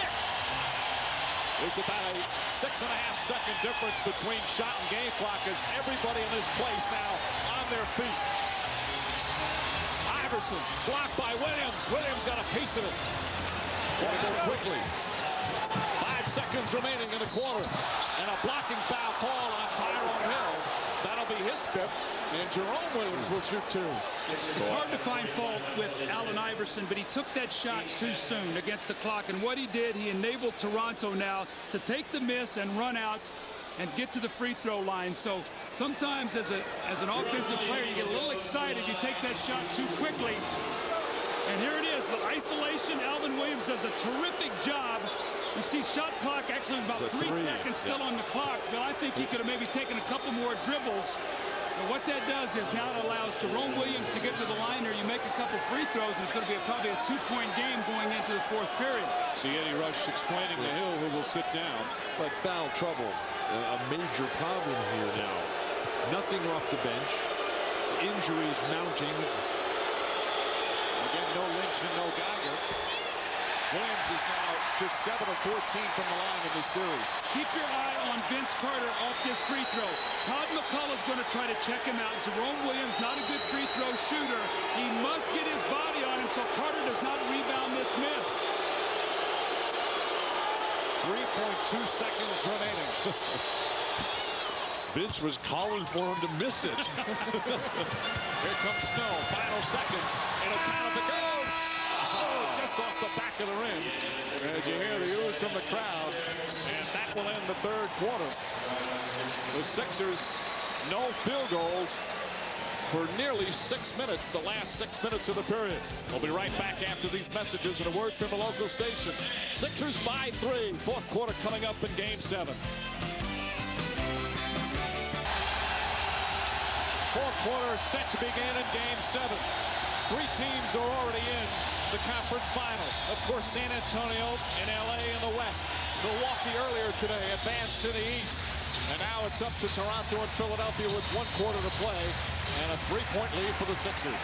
Well, Mike, the reason the 76ers have the lead, you talked about 5:48, no field goals. The free throw line is the difference. They have 9 of their 19 points from the foul line. And you see the disparity, +9 at the free throw line. That's why they are winning this game. Iverson, Jermaine Jones with a fake. It's inside! With authority for Jermaine Jones. Jermaine Jones capitalizing on the ball movement on the perimeter. Then realizing that Jerome Williams loves to come and gamble for steals. Just a little bit of a ball fake and in for the uncontested dunk. Carter goes right at Mutombo with the left hand. Oh, what a shot. 4-time Defensive Player of the Year. Vince Carter with a spectacular left-handed drive. Carter with 18. 3-point lead for Philly. Opening minute here of the fourth. McKee, Iverson, Mutombo, Jones, and Snow out there for the Sixers. And a whistle, illegal defense called against Toronto. And that's their first, so just a warning. The athleticism of the young stars that are dominating the NBA. Jermaine Jones throwing it down above the rim. We thought we saw a lot yesterday from Kobe Bryant. Vince Carter finally gets an opportunity on the move. Wrong foots the defense. Dikembe Mutombo finds himself pushed back with his head into the net. Vince Carter just too good, too creative. Alvin Williams being attended to as Del Curry comes back in the game. 8 on the shot clock. Eric Snow steps up, puts it in. That will be there. They're going to run and trap Iverson. They're going to force Eric Snow to make shots. They are not going to let Aaron McKee get those jump shots. So Eric Snow could be critical hitting that shot here, trying to close out this series. Lead back up to 5. Carter, Snow is on him. Playing with the bad ankle is Snow. Childs for 3. That's good. Chris Childs. Quick double team by Iverson. And the way you handle those double teams is give it up before they get to you. That time Vince Carter perfectly setting up Chris Childs into his 3-point rhythm. Childs with 10 points and a foul away from the ball. First team foul. 3rd on Childs. Allen Iverson coming and forcing that quick release pass, and Chris Childs propensity for great clutch 3-point shooting. He is a battle-tested playoff performer in his years with the Knicks. Aaron McKee, that's a 2. Knocks it down. See, you can't run off Aaron McKee. Vince Carter went to help on Iverson. Aaron McKee can knock that shot down. You've got to force Eric Snow to take the shot. That's a defensive lapse by Vince Carter. McKee with 18. Philly back up by 4. Still plenty of time. We've just played over 2 minutes here in the fourth. Antonio Davis back in and puts it in.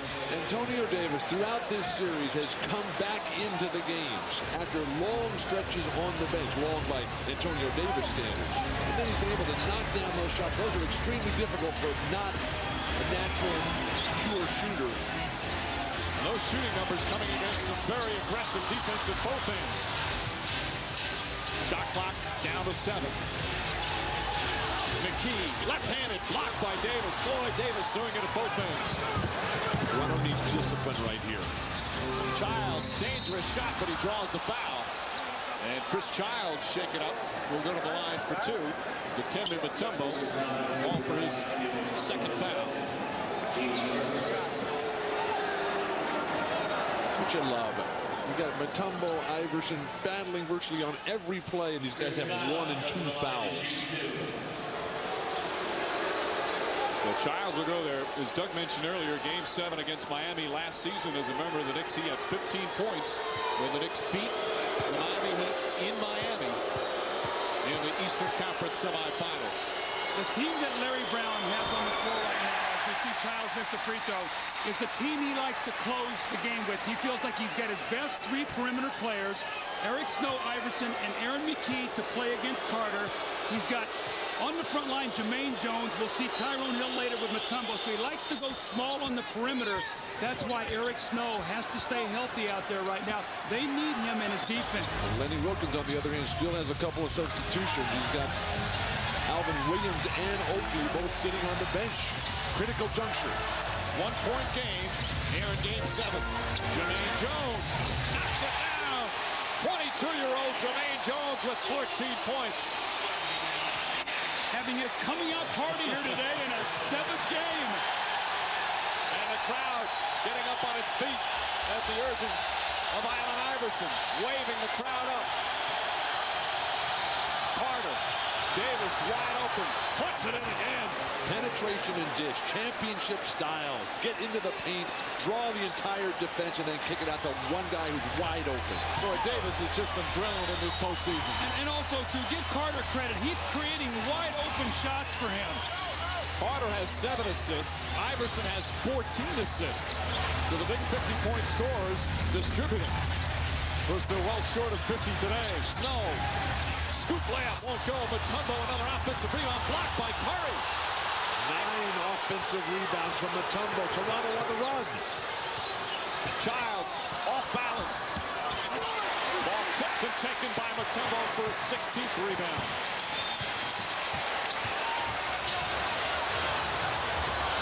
Dangerous pass. Mutombo and Carter going for it. Inside. Foul. Shot won't go. Jermaine Jones nearly putting in a circus shot. 5 fouls now on Antonio Davis with an eternity of time left.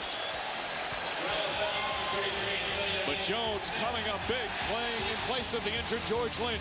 Well, Jerome Williams is trying to help out against Allen Iverson, and Jermaine Jones right now, he's got a couple tip-ins in the game, so all of a sudden that jump shot feels pretty good to him. Attack that basket. Jermaine Jones once again put the pressure on the defense, draw the foul. He took the punishment, but he's going to earn 2 free throws. And again, 5 fouls on Antonio Davis. The Spurs, the Lakers, Game 3, Friday night, 9 Eastern. Philadelphia leading by 1. Big play from Jermaine Jones, a second-year man out of Georgia. He grew up in Georgia, went to the University of, was drafted by Atlanta back in '99 in the first round, but he was acquired by Philadelphia for a future first-rounder. And now, a guy who once led the SEC in scoring has been the beneficiary of some terrific passes from Allen Iverson. Well, look at Allen Iverson, only 7 of 23, but look at the 14 assists. He's drawing so much attention, and that means somebody's going to be open, and you got to trust your teammates. You can't shoot against 2 or 3 people. Find the open man. Eric Snow buries the jumper. Penetration. This time Vince Carter leaves, and Aaron McKee steps up and knocks the shot down. And then Jermaine Jones rolls out and buries the jump shot. So when you look at Allen Iverson, 7 of 23, with the 14 assists, and also the 76ers have 13 offensive rebounds, Mutombo 9. So all that attention, Mike, has freed up second shots. That's why they still hold on to a 1-point lead. What we've seen from Iverson today is joy for the success of others. And that willingness to give it up and not try to force everything, to battle through the injuries. And we've seen so many guys in this series go down. And Iverson playing with a severely bruised hip. And Jones, for all good he's done, is now just 2 of 6 from the free throw line. Antonio Davis sitting down right now as the junkyard dog Jerome Williams has come back in. And throws it away. Curry in a bad pass. This is where Toronto desperately needs the leadership of Oakley getting the ball to Vince Carter early in the shot clock. Vince never even got close to possession. That's only the 2nd turnover this half by Toronto.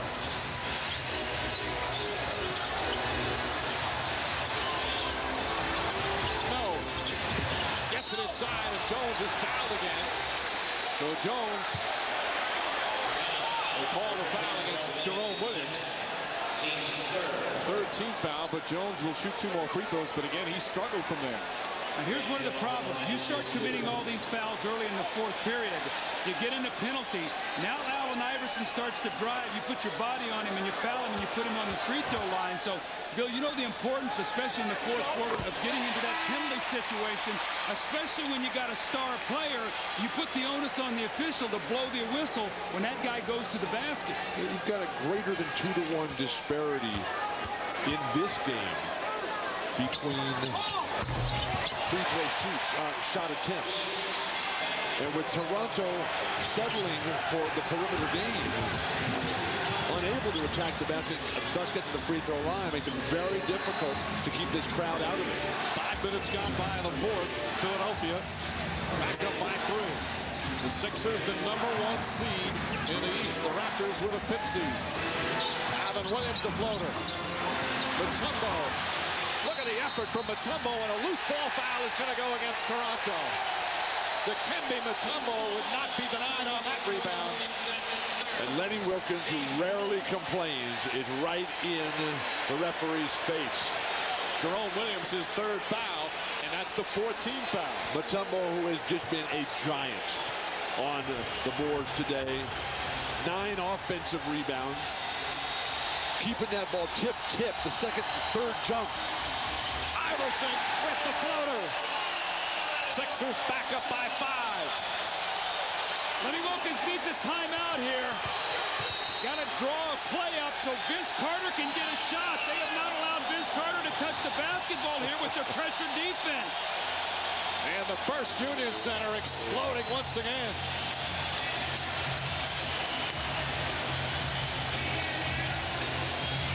Allen Iverson been playing that point. He was waiting for the double team. The defense for Toronto was anticipating him, and Iverson went before it got there, able to tease him with the teardrop. Just under 6.5 minutes remaining in Game 7. Sixers a 5-point lead. Pat Croce of the Sixers, part of a deafening crowd here in Philadelphia as they lead by 5. Allen Iverson again playing through injury as he's done so often. Well, nobody loves Allen Iverson more than Pat Croce because he has that same kind of spirit. Now remember, when this young guy was in high school, he was the football player of the year. He is not going to shy away from contact. He's 7 for 23. He keeps going back in there for more. That's what stars are about. You're not worried about your percentage. You're now 8 for 24. You keep attacking the defense. 14 assists. He has got to take his team home now, Bill. You don't win the MVP. You don't win the championship. You don't pack this building with wildly supportive fans unless you're willing to put it all on the line physically. Alvin Williams hits the shot. Alvin Williams knocking it down. That's a 2-pointer. Scoring out of timeouts. Alvin Williams sat for so long. As Antonio Davis is back sitting on the bench right now. They have not been successful with Davis on the bench. Just past the midway point of the 4th quarter. McKee, tough falling away shot. Oakley with a rebound. And a foul call on Jermaine Jones. Not a smart play, guys. He got tangled up with Childs. That's his 3rd and the team's 2nd. But Chris Childs is very good at getting guys to fall for that type of play. This is such a critical time for Toronto with Antonio Davis on the bench. They have got to stay close. They cannot dig themselves a hole so that he can come back in the game and maybe help them finish this game off. Raptors are 3-0 in elimination games in these playoffs. 2 against the Knicks, 1 against the Sixers. Get to the hoop here. Carter. Childs for 3. Way short. Ball deflected out of bounds by Jerome Williams. And the Sixers will take it. And Lenny Wilkins coming right now with Antonio Davis. Even though he's got the 5 fouls, even though he's got the bad arm. Carter just 1 for 1. He's only taken 1 shot here in this 4th quarter. But the Sixers defense trying to force it out of his hands. Give it back to Iverson here. Snow, 5 on the shot clock. Over Childs and a foul call on Childs. Snow will shoot 2. Now Chris Childs has a tendency to get very emotional, and when he does, sometimes he commits fouls. He allows his emotions to get the best of him.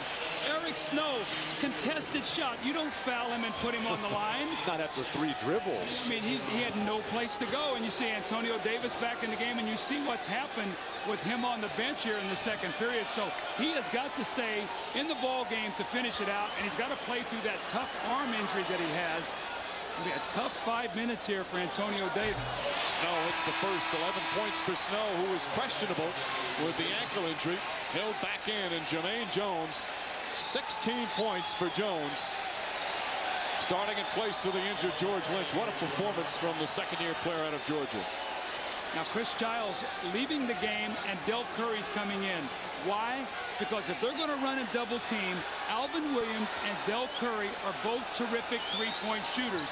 So now when Carter penetrates, he's going to find a shooter on the perimeter. Mutombo stepped out of bounds when he touched the ball, but so the Raptors will get it back. Chris Childs is so good in the clutch. Take him out for 30 seconds. Let him think about it. Think he's out for a while. Say, get back in there and get this job done. Under 5 minutes remaining. Which team will play the Bucks in the next round? Carter misses the 3. Davis the big rebound. Bring it out. Let somebody else make the play. You've already contributed to your team here.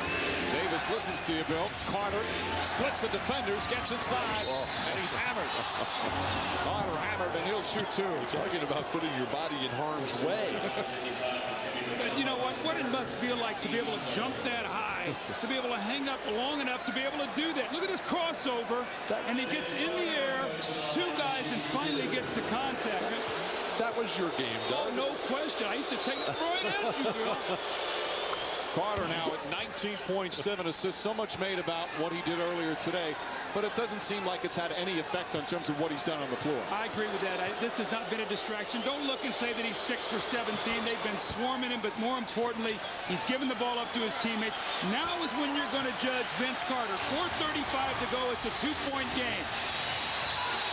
Iverson finds some room, flips it up, shot won't go. Ball tipped out of bounds, and it's still Philly ball.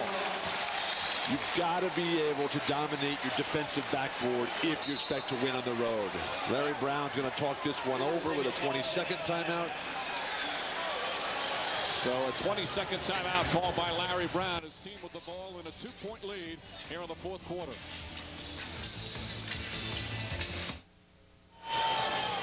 Both teams with ample timeouts remaining, with just under 4.5 minutes left here in the 4th quarter. Toronto already in the penalty. Sixers still with a foul to give. Vince Carter, 20 points, 7 assists, and his team down by 2, but Sixers have the ball. Get something going for Allen Iverson here. Get him on the move. He's had to struggle against double teams in a dead set offensive situation virtually every possession. Get running. Iverson, good defense from Alvin Williams. Snow puts it in. Eric Snow again with a big shot. Although he's not a great shooter, that's why Larry Brown wants him on the floor to finish games. He and McKee to go with Iverson in that backcourt. 13 points for Eric Snow. 4-point Philly lead. This Hill is on Carter. That Vince Carter's got to explode. And Oakley knocks it down. But that's what you do. You don't try to post Oakley. Slide him out, penetrate, bring his man. Oakley is a very, very good spot-up shooter. And again, Carter with the pass. That's 8 assists for Vince Carter.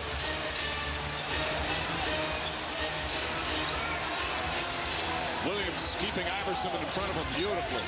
6 on the shot clock. McKee knocks it down. McKee's got 20. Sixers back up by 4. You better scrap it on right now. No flopping. The referees are not going to bail you out with a whistle. I think they left their whistles at the scorer's table. A very experienced crew. McKee back on Carter. Mutombo picks him up. Davis finds the opening. Stolen by Eric Snow. And Snow wisely pulls it back out. He didn't like the numbers. Smart play. Look at his limping gait. Now, quickly to Iverson early in the shot clock. McKee. It's good. Aaron McKee puts Philadelphia up by 6. And a timeout, 22nd timeout by the Raptors with 2:54 remaining. Well, The number 6 has been very lucky for Aaron McKie. 6th man of the year. He puts his team up by 6. Less than 3 to go. And you can feel the energy in this building. McKie leading all scorers with 22 here in Game 7. Kobe put on a show in Game 1. Behind his 45 points, LA grabbed the opener in the battle of the last 2 NBA champions. Friday night on NBC, the Lakers and Spurs meet again. The start of 4 straight days of NBA Conference Finals action. All Memorial Day weekend long. Friday night, 9 Eastern, 6 Pacific, NBC. Those 16 assists, the most he's had in the regular season or the playoffs. It's obvious both defenses trying to force the ball out of the hands of the Stars, and others have picked up the slack. The ability to make your teammate the star, the final step to the championship puzzle. Allen Iverson delivering today, and then with Aaron McKie taking it right at Vince Carter. No defense for that. Well, Vince Carter's going to have to take the challenge defensively. The last 2 plays, Philadelphia's gone right at him and scored. And we saw that in the New York series. When the game was close, Sprelo would go at him. Now Carter has to answer the challenge on the defensive end against Aaron McKie, who's playing him on the other end of the floor. Full court pressure. Curry, Oakley, Carter, Davis, and Alvin Williams right now out there for Toronto. Snow doing a good job stopping Curry from putting up that 3. Davis gets inside, left-handed, banks it in. Antonio Davis, another terrific play. He's got 23. With Lenny Wilkens coming with Del Curry, if Del Curry's not going to take that shot, he's not going to give you a whole lot else. Chris Childs could never get back into that game. Snow has made a number of big plays at both ends of the floor. McKie against Carter. Aaron McKie. Short. Davis, another rebound, is 9th. That was good defense that time by Carter. Got a hand up and forced a tough shot. 2 minutes to go in Game 7. Curry, Snow again, right up on him. Well, they're just closing out magnificently on Del Curry. Curry for 3. Way short, and Iverson with the rebound. He shot that one a little bit too quickly. Right now, he's having a difficult time getting his shot off. He forced that one. Raptors need another big stop. Look at the difference in Philadelphia. They get Iverson the ball early in the shot clock. He doesn't have to worry too much about it. Snow, Tyrone Hill, in and out. Mutombo's tip won't go, and they get a new 24. Just leave it right there with Iverson. Remember now, Toronto already in the penalty, so if Iverson drives and gets fouled, he will shoot free throws. Iverson saying, get out of the way. 8 on the shot clock. Here goes Iverson. Blocked by Alvin Williams. Ball knocked loose. Carter tripped up. Crowd wanted to travel. Curry for 3. Bam! Curry from downtown, and it's a 1-point game. Now, Bill, you want a Childs in the game. No wonder he's in the game. 52 seconds remaining. Raptors will not go away.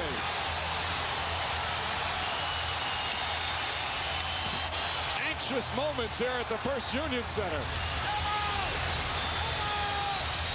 Iverson puts it up.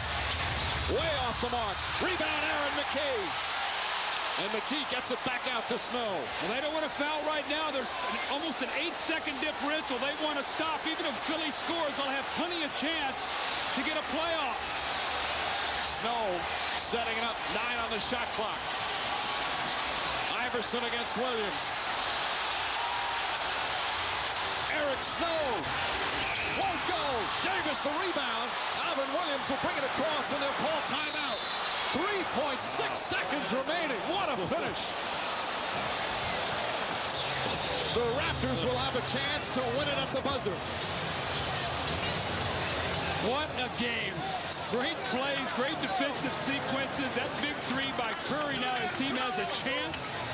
3.6 to go, down only 1. They could have called that timeout immediately, though, because you can advance the ball.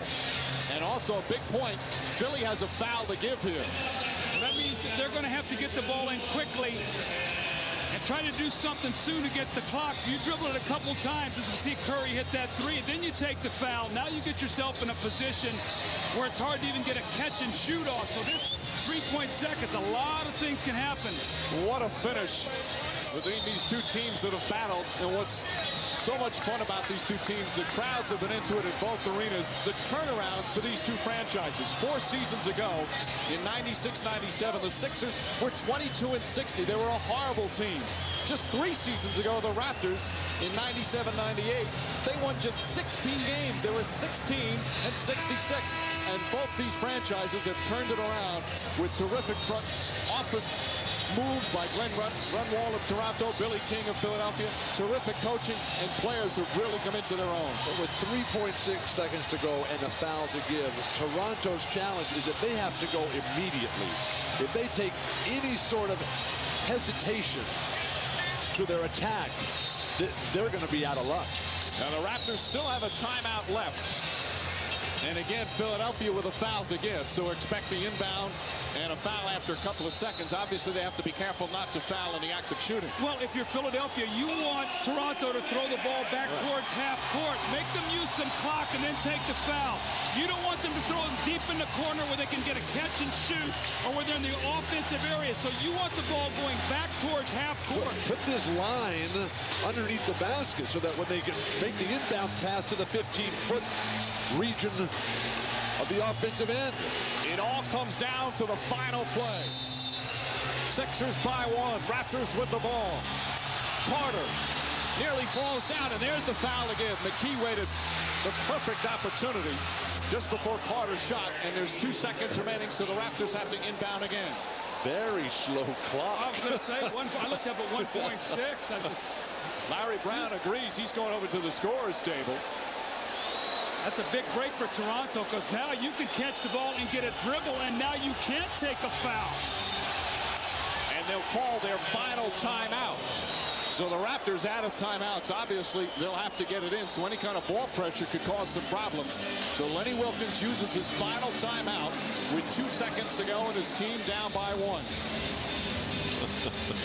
Anxious moments in Philadelphia. Game 7 coming down to the final play.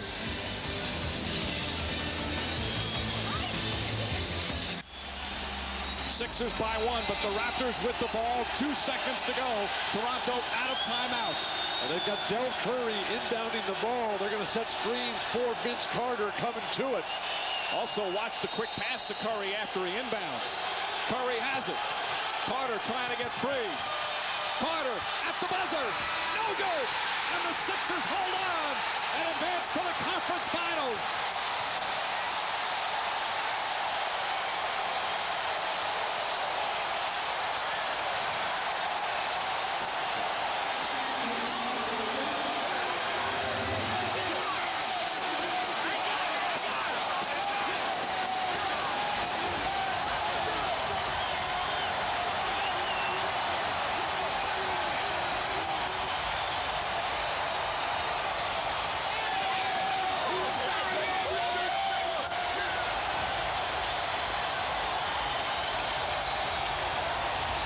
Here in Philadelphia for the first time since 1984-85. The 76ers will play in the Eastern Conference Finals, and they'll go against the Milwaukee Bucks. What a performance on the road for the Toronto Raptors as their wonderful ride in the postseason comes to an end. Carter had a good look at it. Terrific look. He back cut after he received the initial screen from Charles Oakley. Philadelphia anticipated that. And then Carter bursts over with that explosive quickness. The pump fake, the defender flies right by. Had time, had a look, squared away. You can't ask for more than that. And the celebration begins. The Toronto Raptors coming 1 shot short of a huge upset here in the second round of the playoffs. Carter finishes with 20 points, 9 assists. Shoulder square, a great look at it. Tyrone Hill, though, did a good job defending to make Carter fall away on that shot. Defense once again comes to the forefront for the 76ers. And the first 2 games of the conference finals will be here. Sixers and Bucks. Let's send it now to Andrea Joyce with some happy people. Down here, Alan, what was going through your mind when Del Curry hit that shot, pulled it within 1 in the final minute of the game? No, I was just, I knew that they had some more time. We had to get off a shot. I missed a shot, but my teammates just kept fighting. That's what having teammates is all about, They came through me, I struggled all game, and they came through like they're supposed to. This is the most emotional we have seen you after a victory. Larry Brown said that these are the kinds of games that define players and define franchises. What does this say about this team that they've been able to come back like this and win this series? That we're a team. We're a team. As simple as that.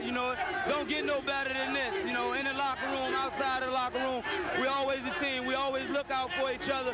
We always do a lot of things with each other. We're a team. For the first time in my life, I'm on a team. Is this the best moment of your career? Huh? Is this the best moment of your career? The best moment of my career is just getting drafted and just being put in the predicament to do these things. And I thank God for it. Okay, we had Aaron McKee here. I think we lost him in the crowd. We're going to send it back to you, Mike. All right, Andrea. Arrive home safely. Allen Iverson said he was not ready for summer vacation. Well, summer vacation is still put on hold, at least for 1 more series, as the Sixers will play the Bucks. Eastern Conference Final. First 2 games again right back here at the First Union Center. Again, our final score, Game 7 from Philly. The Sixers 88 and the Raptors 87 as Philadelphia now in the Eastern Conference Finals.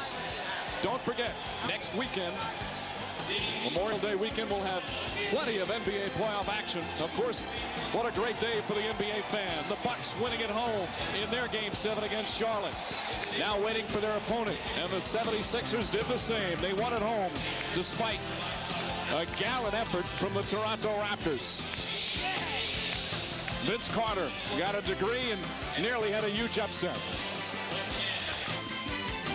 Again, Memorial Weekend, 4 big games next weekend as the NBA on NBC continues. Coming up next, except on the West Coast, Submerged, the real story of the only successful submarine rescue in history. For our entire crew, this is Mike Breen saying you're watching the NBA playoffs on NBC.